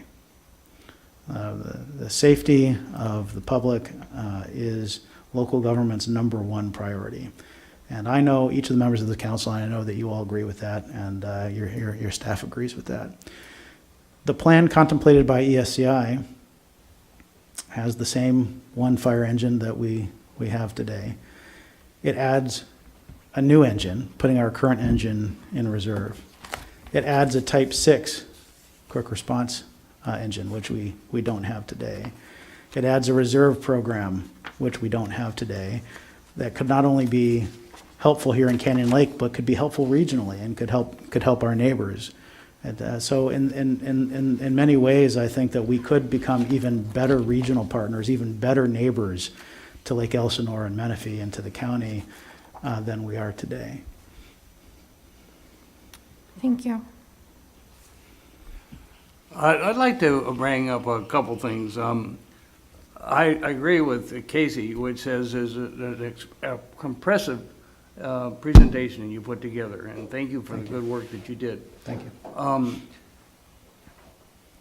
This is kind of a question for the city manager and the city attorney, I think. Is there any, the public got this feasible analysis Thursday, 4 days ago or 5 days ago, okay?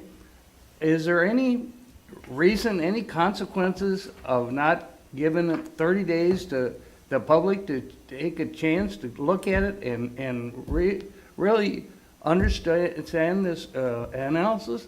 And number two, why is there any consequences or waiting for the new city council to make that decision next month? Well, on the first issue, no, this study was presented to the city council on July 13th. Public's had over 3 months to look at this study. It's an issue we've been talking about for a long time.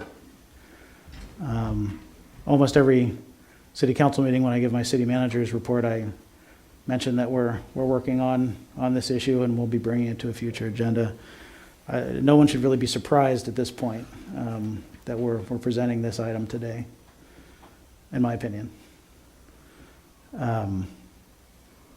The timing is a matter of it's a policy decision. The council could certainly wait. However, we do have, under our current contract with the county, we do have to let the county know by the end of this month, by November 30th, if we're going to make any changes to our next cooperative agreement. If we're going to cancel the agreement or make any changes to it, we have to let them know by the end of this month. But is there, I don't know if you exactly answered my question. Is there any consequences of waiting for the next city council to make this decision? Mr. City Manager, if I may. Councilmember Bonner, for me personally, sitting on the ad hoc committee with Larry, I pushed really hard to have this presented tonight, not just because of the timing with our contract, but because this is the council that did the work that you see before you. This is the council that put in the time and energy to come up with solutions to solve the problems that we're having. And I believe that this council deserves to make that decision because we've done it together. Okay.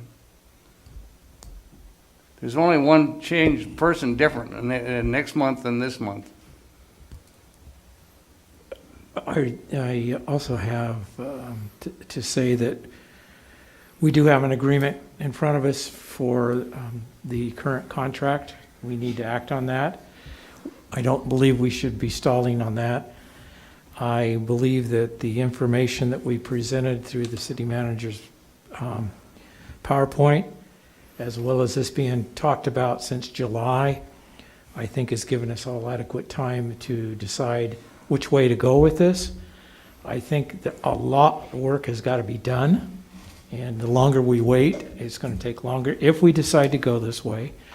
But the city manager needs direction on what the next actions are after this meeting tonight. And so I think with that, I'm not in favor of moving it another month. Mr. Mayor, if I could as well. I believe Councilmember Bonner's question was also directed to me. I'm sorry? I believe your question was also directed to me. We do have a cooperative agreement with the County of Riverside that requires that we give them notice by the end of the month. So it wouldn't be practical to wait till the next council to get that direction. We do need that direction now. That's all I have to add. Thank you. Well, first I would like to say it was an excellent presentation by our city manager. Well done, and I think certainly well received, and I'm sure everybody understands it. And our Mayor Pro Tem's questions were right on. They hit the point. We all know what we're facing. But before we take any other action at this particular time, we need to find out if there's any public comments on this item so that we can perhaps digest those as well. Yes, Mayor, we have several public comments on this item. I'd like to remind the council and the public watching that during this time of social distancing, we are asking that the public limit their comments to 250 words.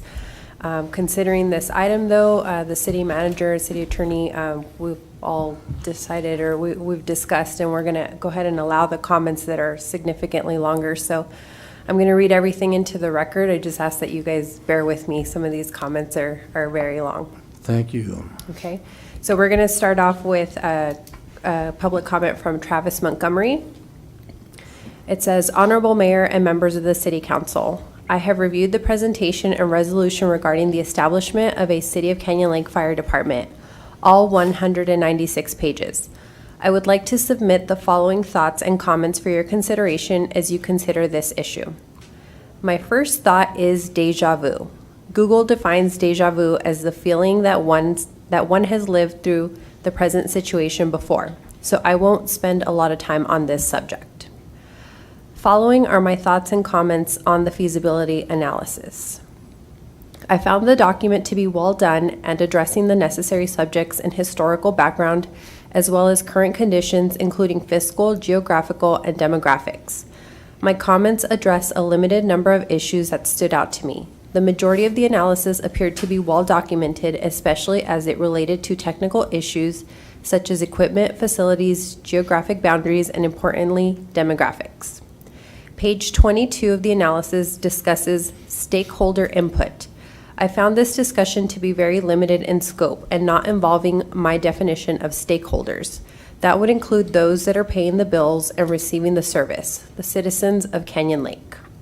The analysis stakeholders all had a vested interest in the subject. City Council, City Manager, POA General Manager, POA Board Chair, Riverside County Supervisor, CAL FIRE Senior Officers, AMR Management, and LESMA Representative. No citizen input. The ones that are paying the bills and receiving the service. What level of service do they want?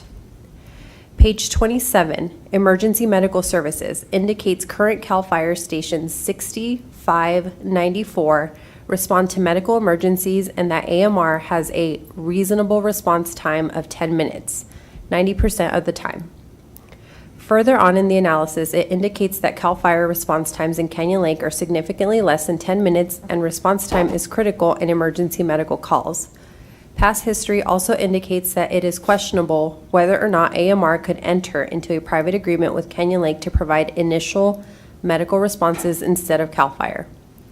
This is a critical issue due to the large number of calls that are for emergency medical services. Page 67 begins a discussion of staffing and personnel. I won't disagree with these staffing allocations. I agree with the statement that it appears reasonable to utilize CAL FIRE emergency communications as well as other CAL FIRE services for equipment maintenance, etc. As it relates to actual staffing, I question the ability to recruit qualified staffing at the recommended salary ranges. There does not appear to be any comparison between the recommended Canyon Lake Fire Department salaries and existing salaries in adjacent independent fire departments, Corona and Murrieta, as well as CAL FIRE. The salary range for fire chief appears to be close to or less than a fire captain in these other jurisdictions. The type of retirement program adopted for the Canyon Lake Fire Department will influence the ability to recruit.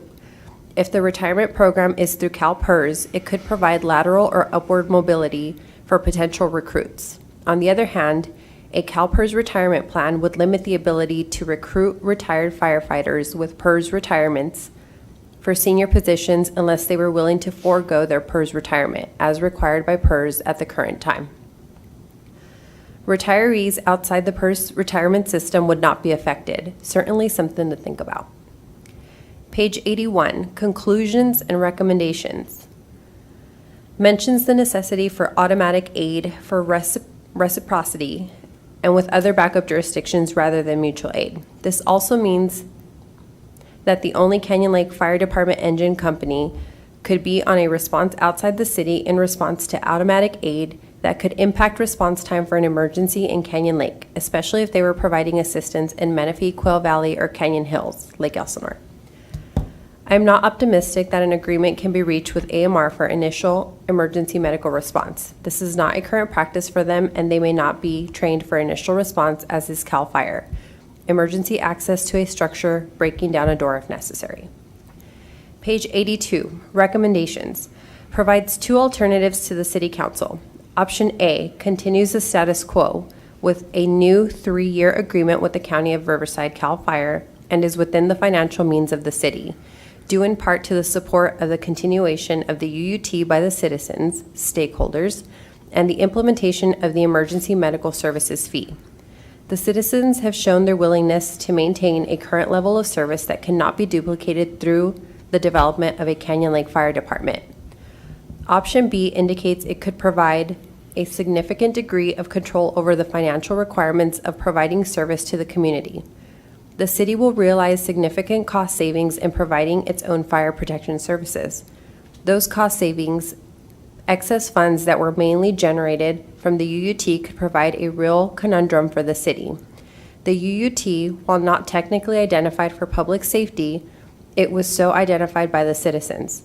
As chair of the first UUT committee, I can assure you that was what the citizens voted for. That being said, the formation of a Canyon Lake Fire Department that resulted in savings of $1 million per year that was used for other public safety by the city could very well be construed as a lack of good faith on the part of the city council. In conclusion, words that I'm sure you have been waiting for. It is my reluctant recommendation that the city council choose option A and not adopt resolution number 2020-48. I fully recognize that this is merely kicking the can down the street, something to which we have become accustomed.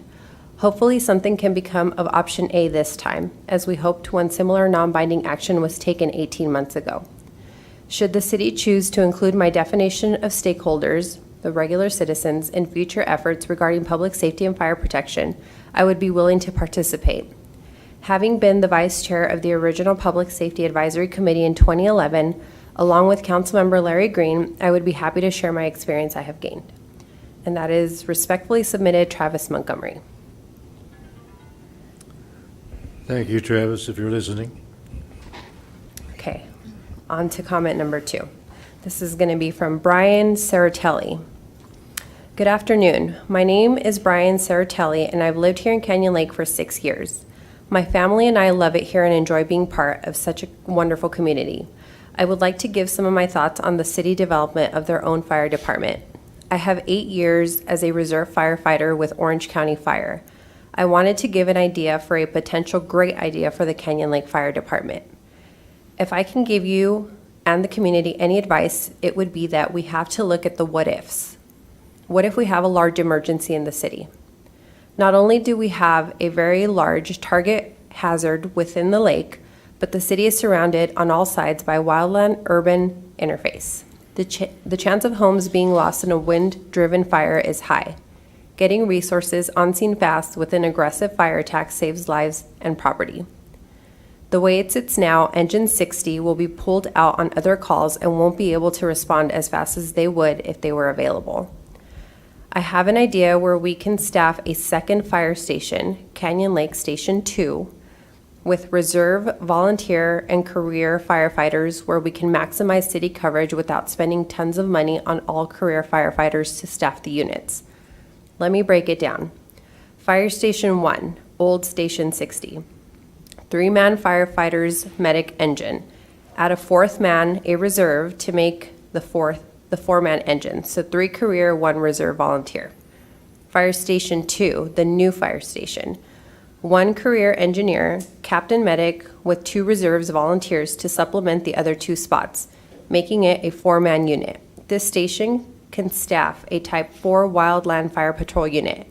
This unit can respond to all calls, including fire, EMS, and rescues. To maximize aggressive fire attack, I recommend placing a Type 3 engine that the reserve volunteers can cross-man in the event of a working fire in the city. That way you will have an engine that can pump a fire in the event that Engine 1 was not available. All the reserves will have the National Registry EMT cards and will be able to assist AMR with all medical calls in the city. Canyon Lake Fire Department will also need chief officers, of course, with a support staff for fire prevention and protection. I'm a huge supporter of the reserves and volunteer programs, hardworking young adults that are looking for a place to start their career. I think it would be great to see some young firefighters get their start here in Canyon Lake. I hope this all makes sense. I reached out to a few friends that I worked as a reserve firefighter with, and they helped me with some of the info that I put together. My question that I have is, what if a major emergency hits Canyon Lake? Will we be able to handle it? Thank you for your time, Brian Saratelli. Thank you, Brian. Our next comment is from Leslie Wilson. I'm concerned that the City Council would consider and find it in the public interest to take action to establish their own fire department. The last attempt was a complete disaster with no real plan. A study is not a plan. The study completed by ESCI is based on assumptions and leaves many costs not identified. I would urge the City Council to take more time to engage more of the residents and identify all costs before taking action on such a critical service. Based on the ESCI study, the salaries identified for city management positions should be more of a concern and addressed first by the council for the size of a city like Canyon Lake before compromising our public safety. The cost for the services currently provided bring a lot of resources and support with it when needed and not all the liability. And that's signed Leslie Wilson, resident. She did follow up on that email and stated, "My statement was clarified for the city management positions. This should be portrayed accordingly for public record, salaries and benefits versus operations." Second, the public safety answering point. The state provides funding for those calls, so it is not necessarily free of charge. Thank you. And then our last comment is going to be from Anthony Rodriguez. He actually submitted several comments, but I'll just go ahead and read them all at once. First comment says, how does the city plan on running its own department cheaper than CAL FIRE? Even with minimum wage, it's going to cost much more. Also, why does the city manager cost the city $446,000? Couldn't that money make up some of the fire department budget? He also says, why do we need the EMS subscription fee if we are supposedly saving money by making a new fire department? Where is that money going to? His next comment, if the public ad hoc committee already established it would be more expensive to create a new fire department rather than contract with the county, why are we doing this?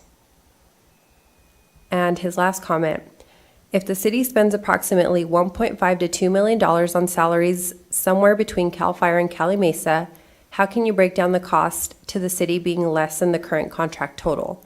You're not factoring in fleet maintenance, dispatching, hazmat, training, fuel, etc.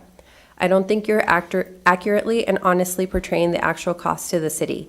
This looks like a hopeful fairy tale. And that's signed Anthony Rodriguez, and that is the conclusion of my public comments. Okay, thank you. As you know, we don't answer these public comments, but we've listened to them, of course, and taken it all into consideration. I don't know if the council has anything else they would like to discuss on this issue at all. No? No. Maybe just clarification, and I don't know if we can tell. Was his comment about the Public Safety Ad Hoc Committee the one that was from 2011? Right now, we just have a fire ad hoc committee, is that right?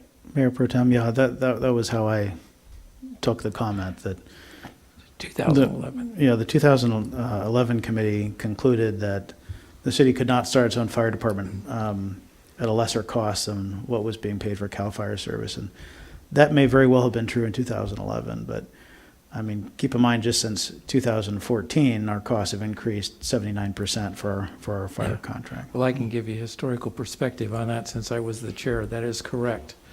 We did look at all costing, and we looked at lots of different models that were out there, and at that particular point, we were close, and it made sense to stay instead of doing a startup. But I must say that we, from the ad hoc committee that we just formed, we did do our due diligence in looking at cost factors that weren't included in the ESCI study, and to verify that if we got communications, what was in that communications, what was available. Meeting with the county staff, county fire chief, county supervisors, county finance folks, and trying to make sure that all of the things, including PSAP, our computer reporting systems, and everything that goes with running a fire department were addressed, including EMS and what RMSA requires. So we spent probably another 2 months researching, meetings, getting numbers, actually verifying numbers, so that when we presented this report, It was as accurate as we could get for the current information that we have. So with that, we did do, and not just use a surface approach to this document, to try to make sure that the numbers that we have got in front of you are verifiable, that are realistic, and that are current. We did do a salary comparison after we realized that salaries were in the range that Cal Mesa had. We understand that that is a concern. We made those adjustments. We have some adjustments in our salary ranges that have to be worked and have to be identified as we move down the road. But we did take all that into consideration, and we feel confident that the numbers that we have in front of our constituents are verifiable, accurate, and gives us an idea of currently what it would cost. This is a risk, I have to say, because there are things that we will encounter that probably aren't written. Coming from the fire service, I understand there is a tremendous amount of things that you do to have a fire department. It is just not as easy as one day you are and next day you aren't, or vice versa. But we go in, if we approve this, with our eyes open, with a good, clear direction of what we want to accomplish,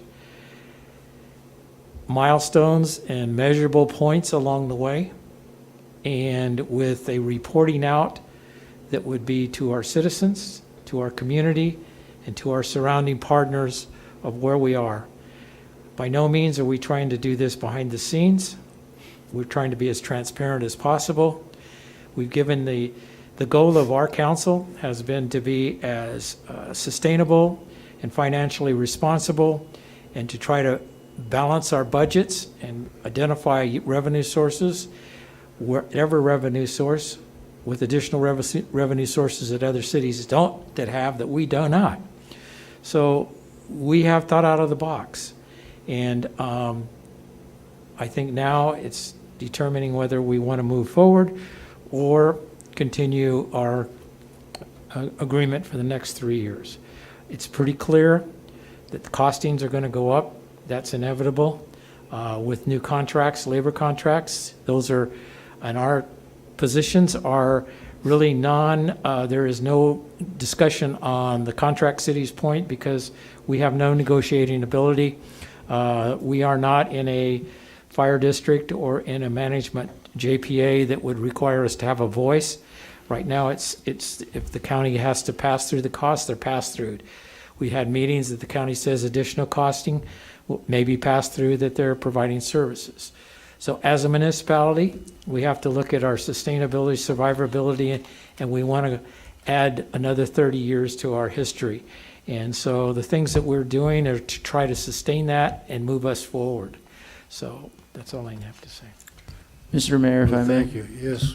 This experience has been, I first want to thank Councilman Green.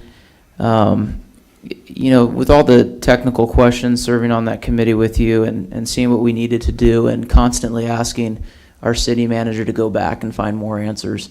Here we are on, the night after the election, and there's been conversation of key stakeholders, looking at community members, looking at residents. I value the way that the two gentlemen up here campaigned. And Larry, you've always been an honest guy in regards to what you stand for, and not once did you ever, steer away from the truth on the research that we've worked hard for it's been a year now, finding the problems, the ups and downs.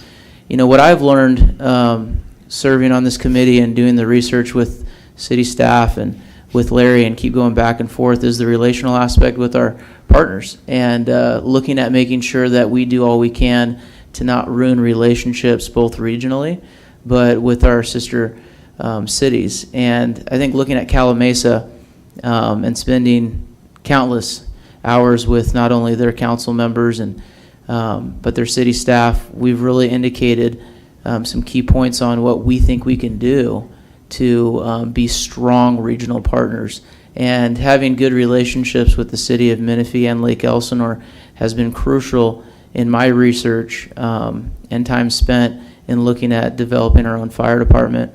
And, you know, for me, I feel very confident in the work that has been put before you. This presentation that our city manager gave tonight has been just completely torn from top to bottom. I think when we got the original proposal, Councilmember Green had some serious questions that needed to be answered, and that led us to a whole different path, meeting with different stakeholders, meeting with different agencies, meeting with different jurisdictions in different counties, looking at how other people operate and how these programs are met to the needs of the constituents. And I think the due diligence has been done, and there's been a lot of work on this. I'm proud to be part of this council, that we've took this upon ourselves to do what we can to provide not only good service, but to be regional partners. I think I can't say that over and over again, how crucial it is that we continue that effort. For me, I think that this is the right move for Canyon Lake. I truly believe that we are a very unique city, and this city's come together on so many different levels. I think to give this community the opportunity to even serve as a volunteer, to be able to establish its own department. For me, what I've learned is I think this is a great time for Canyon Lake, and it gives us the chance to once again say that we're doing all we can to keep local control. Thank you, Mr. Mayor. Thank you. Any other comments? Well, I would just like to say that what I've said earlier, these presentations were just fantastic, and I don't see how anybody can object to some of the things that have been said. I'm certainly proud to be part of this council and acknowledge all the hard work that everybody's done. It's an amazing, the ad hoc committee was just fantastic, and so thank you very much, Councilman Smith and Councilman Green, and of course to our city manager for all the hard work that you've done. And with that said, I'll entertain a motion.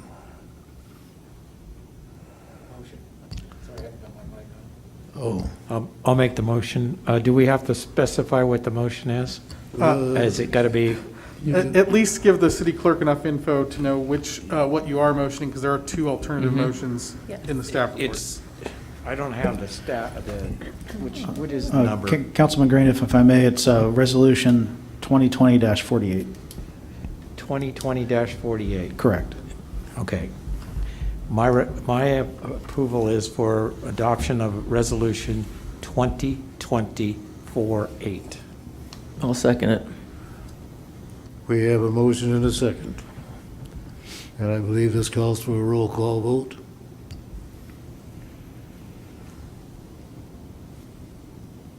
Councilmember Bonner? I'm sorry.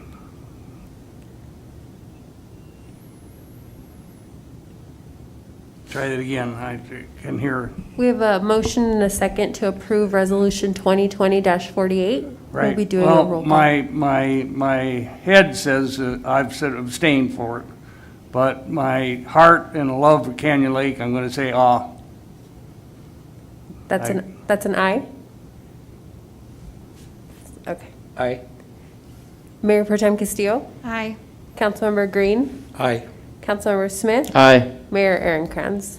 Happy to make it unanimous. Aye. Motion carried to approve resolution 2020-48.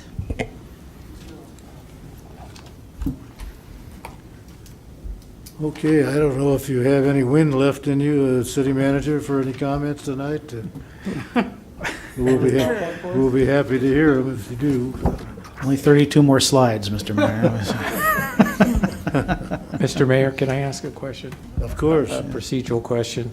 In that resolution 2024-8, did it also talk about the extension of the current contract? Yes, sir. I Yes, it did. didn't know if that had to be a second. Yeah, piece. the resolution directs me to approach the county and request a 6-month extension. Okay. Okay, thank you. Mm-hmm.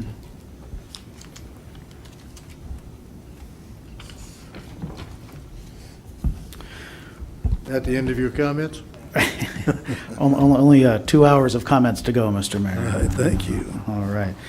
Just a few things to wrap up here this evening. First of all, I'd like to commend our city clerk for doing a phenomenal job through her first ever election as a city clerk. I would say things went exceedingly smoothly here in Canyon Lake despite the craziness in the world and the need to think on her feet and get creative. We had to do things a little differently because of COVID. On the screen here you see a first for Canyon Lake. This was a drive-through ballot drop-off where people could literally drive their car up. A city staff member would bring the county's blue box up to your window and you could drop the ballot right in. It was a big hit, so Anna's already talking about doing this in the future. You might also notice the new Easy Up with the Canyon Lakes logo and what new web address there. I'd like to, on behalf of staff, congratulate Mayor Aaronkranz and Councilman Smith on your apparent re-elections. We're very excited to be able to continue. Councilman Green. I'm sorry, Councilman Green. It's been a long night for me. We look forward to working with you over the next 4 years. And we look forward to welcoming Dale Welty to the council. We feel confident this is going to be a very strong council, and we'll continue being productive and working well together.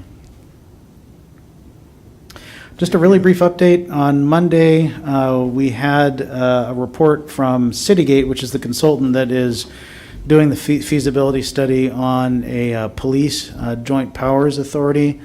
7 cities are involved in that study. In addition to Canyon Lake, Lake Elsinore, Temecula, San Jacinto, Wildomar, Jurupa Valley, and Moreno Valley. You'll see on the screen here the numbers that Citygate has put together are not looking encouraging for a potential JPA. The center column there is the current cost that all of these cities combined pay for their contracts with the Sheriff's Department. It comes to $135,294,000. Their estimated costs, should these cities form a JPA, actually increase to $139,056,000.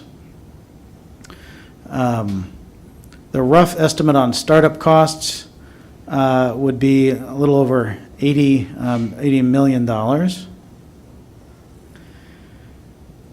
One of the biggest challenges would be to figure out cost allocations, but simply based on population, Canyon Lake's percentage would be 1.92%.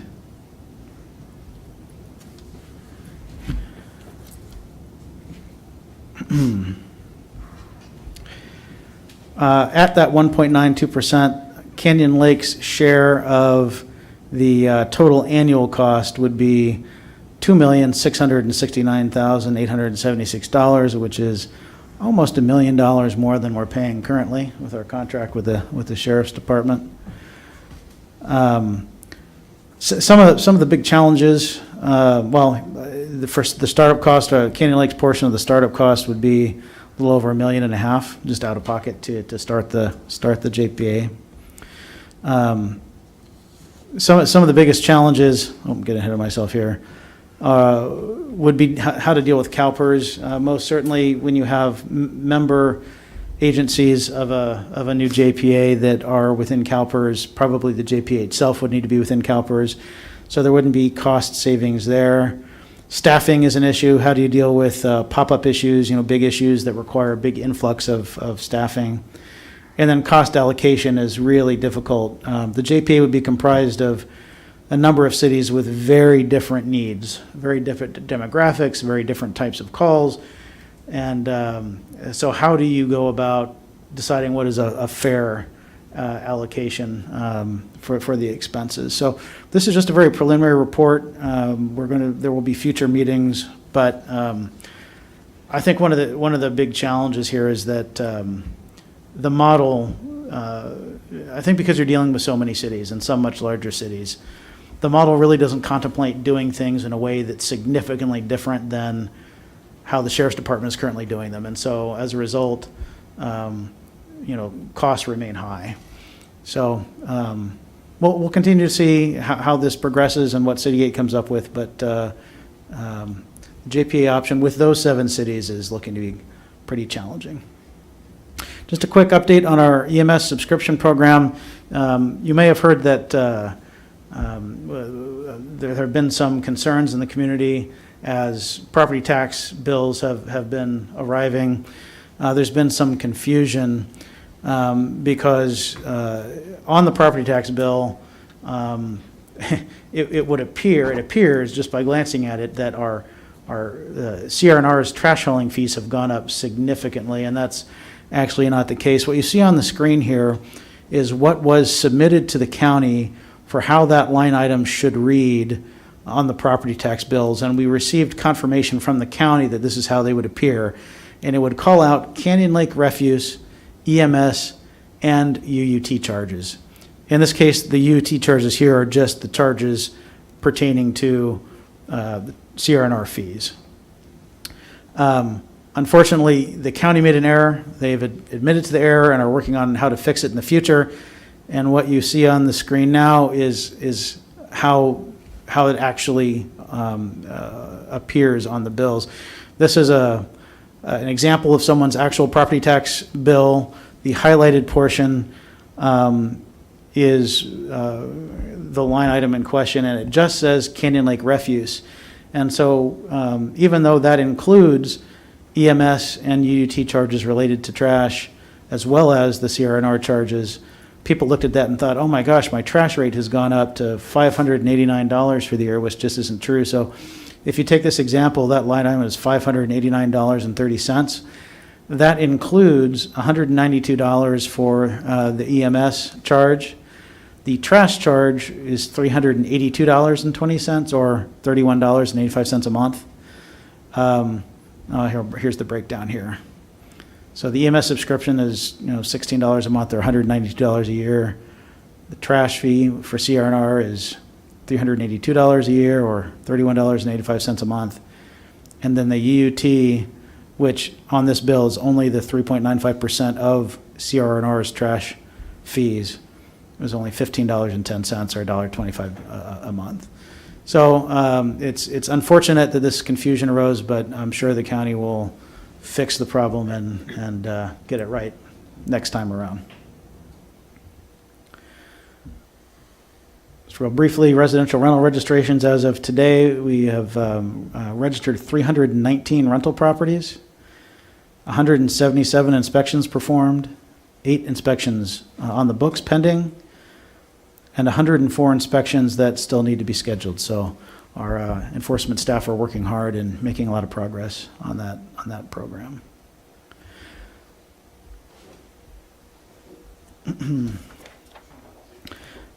You may have noticed outside the building we have a new drop box for City Hall. This came about because since our offices are closed, we've had a lot of need for people to drop off documents and business license paperwork and rental paperwork, and so Mike Borja acquired this Dropbox for us. He has designed a wrap for it. It'll look very nice eventually, look nicer than it does here. But if anyone ever needs to bring anything to City Hall, let them know that there is this Dropbox here. Lastly, we have our next round of military banners going up this Friday. We have 13 people who have purchased new banners. The program is becoming more popular. So they will be up in advance of our Veterans Day celebration, which is happening next week. And we have a little bit of staff has a little bit of a surprise for Councilman Bonner. Councilman Bonner served 28 years in the Marines, and staff has really enjoyed working with him, and we're gonna miss you, Councilman. And so staff pitched in, and I don't know if the camera can get this, but maybe bring it up here. But staff pitched in and got a banner for Councilman Bonner, and this banner will be placed on the pole right out in front of City Hall on Friday, and will stay there for the next 2 years. Who is that guy? Very nice. And one last thing. Our council meeting in December would normally take place on Wednesday, December 2nd. However, we understand that the county does not expect to have the certified results of the election by then. They have 30 days to get it done, which is actually on the 3rd. So we need to push the meeting back. We can't swear in a new council member who hasn't been certified yet. So what we're suggesting is that that we push the December meeting back to Monday, December the 7th. That would be Councilman Bonner's official last meeting. And then towards the end of that meeting, we would swear in the newly elected council member. So does Wednesday, December 2nd at the regular times work for everyone? Monday, I'm sorry, December 7th. Monday, December 7th, yes. Yes. 17? 7th. Monday, December 7th. Oh, okay. Okay, hearing no objections, we'll go ahead and plan on that. And, Mr. Mayor, that is all I have this evening. Thank you. Thank you very much. Okay, we're moving on to council member reports. Councilmember Bonner. Well, I apologize, first of all. I changed my battery this morning, and I'm not getting hair in half of what's going on, and I apologize, but there's nothing like, I keep adjusting it, but I apologize. It's just beyond my control. No problem. We didn't notice. On RCTC, two things. This Railroad Canyon Exchange is going on, and it's changing daily. So please, really safe driving Lake Elsner to the 15 in an interchange area, because it's like it says, it changes daily. Also tomorrow, our next Wednesday, we're going to vote on the RCA being the management agent, and Larry, I'm probably you're going to make comments relative to that. Finally, I'd like to thank Director Bertie for comments she made at the start of her comments today. It was very nice of her, and I appreciate that. I didn't know what to say at the time, but I appreciate it very much. And the next 10th, November 10th, is the roundtable, the city POA. And the following Tuesday will be the last roundtable economic development when I'm still in the city council. So I hope we're going to get good turnout on both of those roundtables. So thank you. Thank you. Mayor Pro Tem Castillo. Thank you. I would also like to congratulate Madam Clerk on an amazing election. Thank you for being so great about communication with our residents in letting them know where they can vote, where they can drop off, the hours. Thank you for extending the hours for the drive-through. I know that was a question for some of the residents had, and your response that you were going to extend it was amazing and much appreciated. So congratulations and thank you. The Lejua website has been updated. There's some really awesome Canyon Lake pictures on there that I'm particularly proud of. So if you have not been to the website recently, please go and visit. I also want to say I'm super excited about the Veterans Day event that's coming up. Obviously, because of COVID, everything has been modified. This is my first year as the chair or co-chair with Mayor Aaron Kranz, and it was a big deal to me to make sure it was something that veterans such as our esteemed council member would be proud of. I know that it is not ideal in some respects, but I'm hoping that our agenda is something that Canyon Lake can be proud of and can maybe facilitate some new traditions. If you have not looked at the agenda, it is posted in the Canyon Lake Insider. It is posted in the Friday Flyer. It is on our website. A short version of it is we are having a parade. The parade is going to be phenomenal. We are meeting in the Eastport parking lot. We have purchased flag poles that will be attached to golf carts. Each branch of the military will be represented. We encourage community members to decorate their golf carts, to come and fall in if they are a veteran in line. At the beginning of the golf cart parade, we will be honoring our World War II veterans. That is the 75th anniversary of the end of World War II. So we want to make sure that they are appropriately recognized. The parade will travel beginning at 1 p.m. from Eastport to Galt Field. There will be bathrooms open at Galt Field. From there, we will travel back down Vacation, down Canyon Lake Drive, to the town center where the parade will end. That you will have approximately an hour to come back into the lake and get a good spot. Any spot in Canyon Lake should be good because we have an extended flyover by the warbirds.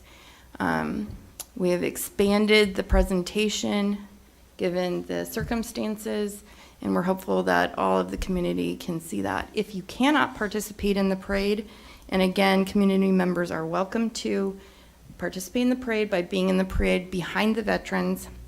Please line up along the parade route with flags, etc., because we would like to show support to our veterans.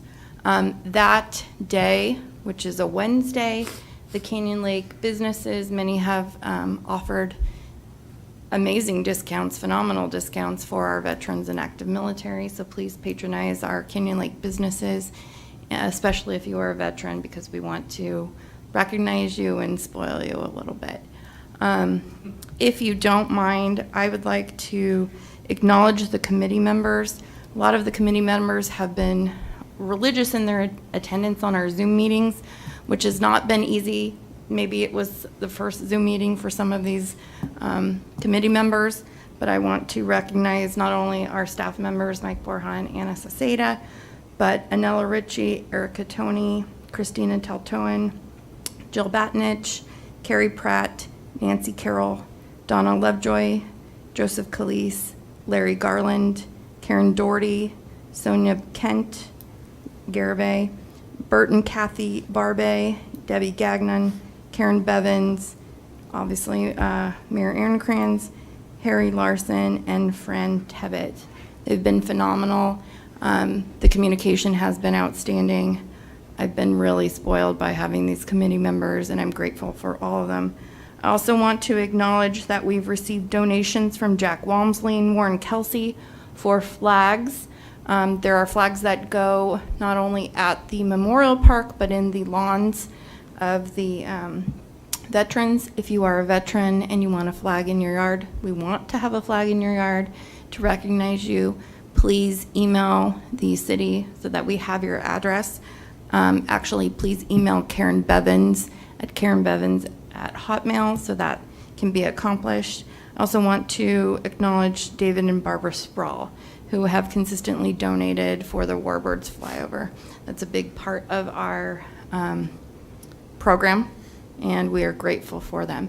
I did want to mention, in case the community was not aware, because of COVID, because we've had to adjust a lot of the budget that has been traditionally used in other ways, we've decided to, make available to other areas in our celebration. So that would include the purchase of these flags that we hope to use every year. We are not doing the big banner with everyone's name because City Hall is closed, so that wouldn't be a good idea in spending money. But instead, we have reallocated those funds to make sure that the Memorial Park is clean, pressure washed, beautiful. Megan Horton of Creative Corner has designed an amazing wreath that will go up in the Memorial Park. So we encourage people not only to participate in the parade, watch the Warbird flyover, but also visit the Memorial Park and pay your respects. I'm really excited about this, and I hope the community is too. I look forward to making sure that it is something that represents our city and our veterans well. And if there is feedback, after this year, we would love to hear it, and we would also encourage anyone who is willing to be community participants in terms of committee members. I want to say congratulations to Councilmember Green and Mayor Aaron on your reelection. I'm very, very proud of you. I look forward to working with you again, or continuing to work with you. I also want to say thank you, Councilmember Bonner. I'm only here because you reached out to me, and you've been a great mentor for me, and I learned a lot from you, and I'm grateful for you. Well, thank you. And as a veteran, we appreciate the good work you're doing this year because it's been a difficult situation. But you put a lot of effort into it. Thank you. I'm trying, and I have an amazing staff who's really doing all the work, let's be honest. And that's all I have to add today. Oh, no, that is not all I have to add. I did not introduce Deputy Verostek because I think I was confused as to whether or not the lieutenant was going to do that. So I feel horrible because he was here, and I'm aware that he wanted to meet the council. So I am hoping that we can invite him back for our next meeting, especially since there'll be another council member that he should meet. So if that's okay, and that's my bad, and I apologize. Okay, thank you. Councilmember Green. Well, it's been an interesting month, to say the least, and thanks to all the council members and Councilman Bonner for your years of service.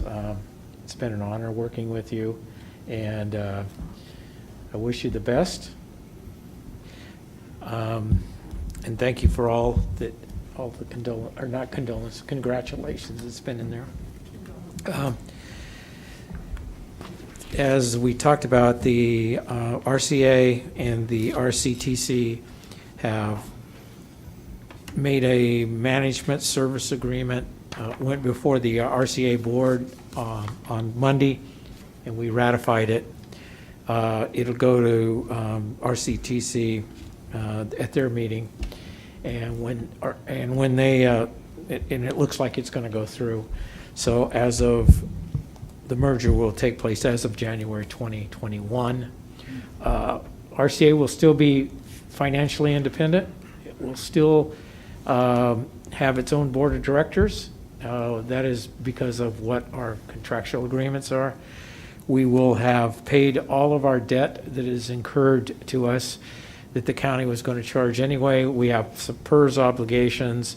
We have payout obligations, other contractual agreements for our employees, which we are going to carry with us.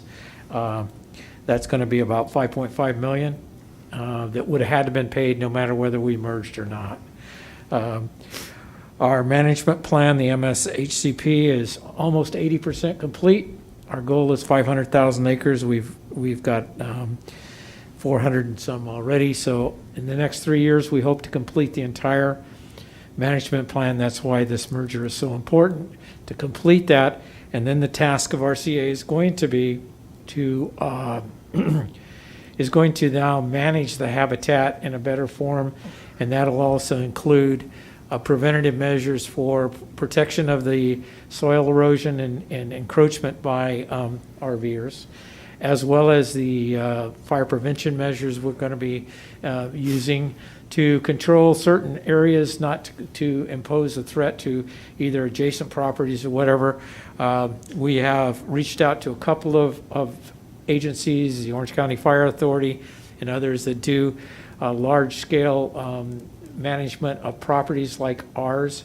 And so without damaging the habitat, because we also have to be sensitive not only to the ecosystem, but to all the other animals that live there. We have the largest management conservation program in the nation. We are the largest. And so with that, we take a lot of responsibility.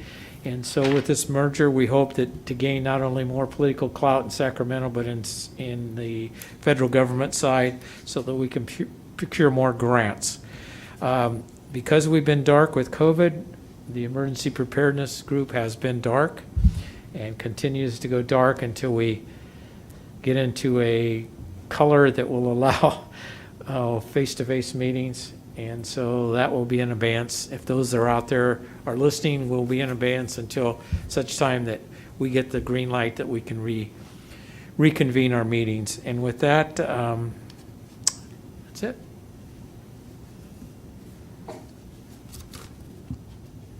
That's your conclusion. Done. Okay, thank you. Councilmember Smith, please. Thank you, Mr. Mayor. I first want to start out by thanking Councilmember Bonner. It was when I got elected early on, you took me under your wing and you invited me to the round table and you showed me the importance of local relationships in Canyon Lake, and I appreciate that. I value you, and I enjoyed, there once was a time when we were able to go to events together, and how long ago that was. And I enjoyed that immensely, and I just want to say thank you for your mentorship, thank you for your service. I know that you'll continue to give back no matter what you do. It's just the way you are, so I can't thank you enough. Congratulations to Councilmember Green, Mayor Aaronkranz. I think it's safe to say that you did very well in your campaigns. It was a good job, so congratulations to the two of you, and obviously as number keeps coming in. But in regards to my report, I just want to say how proud I am once again. I say this every time, but I don't care. Our staff is phenomenal. They were here late last night. You know, they're here till way past 8 o'clock, and with smiling faces, and you know, there to help people and assist people. And I received so many text messages, Facebook messages, you know, throughout this whole campaign. And one that stood out the most is just how phenomenal our staff was at getting out the information with COVID. And I think, Tyler, you did a phenomenal job with the videos. Mike, you're a rock star, you know that. Anna, you guys you continue just to excel, and they can throw anything at us, but we continue to find ways to be positive and find solutions amongst all the problems. So I just want to say thank you so much for making us look really good out there and providing the information to all the Canyon Lakers.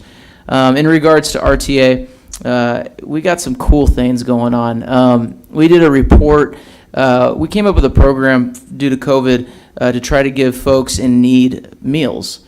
And we got the results. We gave over 90,000 meals in the last 6 months to people who needed food using bus services.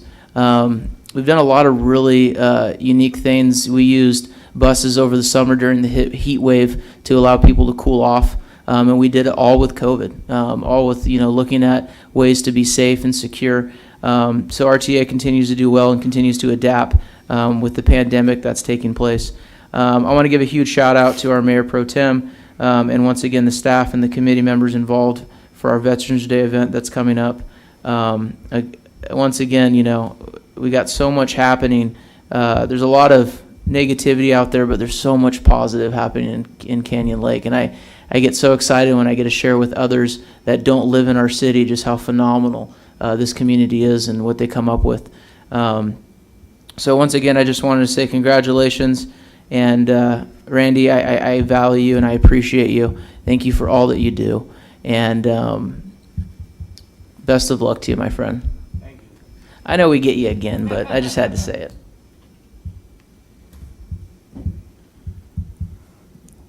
I believe it's my turn. Well, I'll try to make this as quick as possible.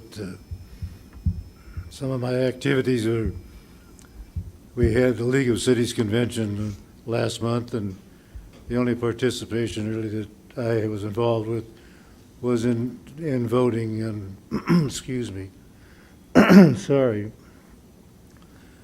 City of Cerritos had submitted a resolution to the League of Cities. They were very concerned about social media and the ability for people to post on social media when the next riot is going to take place, or whatever may be taking place.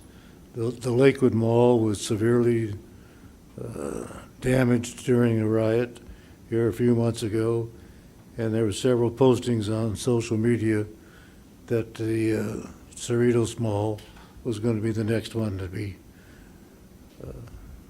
vandalized. So a lot of the businesses were boarding up in preparation for that, which I don't think took place. But they're asking for the social media companies to remove materials which promote criminal activities. And the vote, I believe, was 120 were in favor of it, 84 were not in favor of it. But there's so much violence that's taking place on social media that something needs to be done about it. So the city of Cerritos and 5 other cities, surrounding cities, that petitioned for this Communication Decency Act to be changed so that somebody is responsible for allowing these things to take place.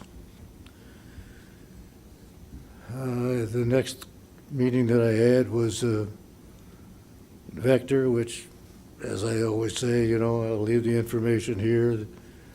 The highlight of what, I shouldn't say highlight, maybe low light, of what took place at the meeting was that the Zika may have damaged more infants' brains than expected. And as I say, the article is here for anybody who wants to see it. We met, the city and the POA met, as President Poland mentioned earlier here in the meeting. We were talking about the rental agreement and asking the POA if they would share information with us, which at one point they were a little reluctant to do, but I think that the city manager and myself, but more the city manager, as he eloquently usually does, was able to convince the POA that perhaps it would be in the best interest of all if they would share their information to us with people who are not using their homes as residents, but renting them out. Or perhaps it's a second home that they have rented out. So we've made a lot of progress with that, and I think we're going to get that put together to the benefit of the city and the POA. I had WRCOG meeting just yesterday, or Monday, excuse me. Starting to sound like Biden. Whoops, I shouldn't have said that. I'm just sorry. And have some information here.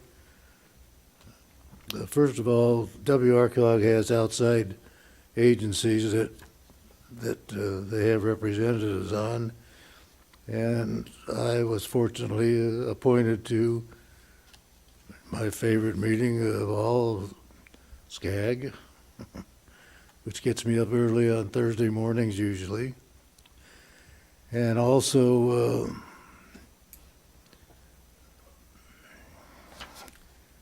well, this other committee only meets like once a year. The Riverside County Solid Waste Advisory Council, and myself and Linda Krupa are the primary representatives of that, and a fellow by the name of Larry Smith from Calamasa is the alternate representative for the Riverside County Solid Waste Advisory Council. There really wasn't too much that took place. These Zoom meetings get to be, well, I shouldn't say less interesting, but less information seems to be provided all the time, so they condense the meetings. At least I think they do. And the last couple of days, I had the pleasure of going around with our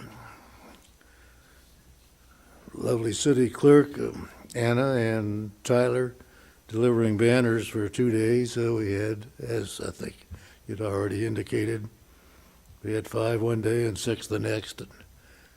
And as Councilman Bonner's banner will be probably displayed for a couple of years or longer, if need be, the other families were very, very happy to receive these banners, and one of the families was quite surprised. It was a gift from their children. And I think that's really all. I could go on with some other stuff, but somebody's talked long enough tonight. I believe. And so I just want to say thank you to all of the wonderful people here in Canyon Lake who have reelected Councilman Green and myself to the City Council for 4 more years. We certainly appreciate the opportunity to serve, and we have a fantastic council. I'm sorry that Councilman Bonner is not along with us now. I've had the pleasure of serving with Councilman Bonner. We go back to the POA days where we served. Well, I served 1 year with them on the POA, and I've had several years of having the pleasure of serving with them on the City Council. And we became good buddies, and I used to ride shotgun with him. He would always drive, but I would always have to tell him how to get there.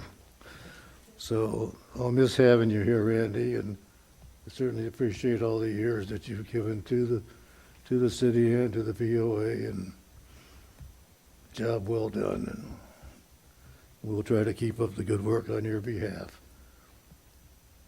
And oh, you're more than welcome. And with that, I guess we can announce that the next meeting is December the 7th. Is that what I heard correctly? So we moved it up.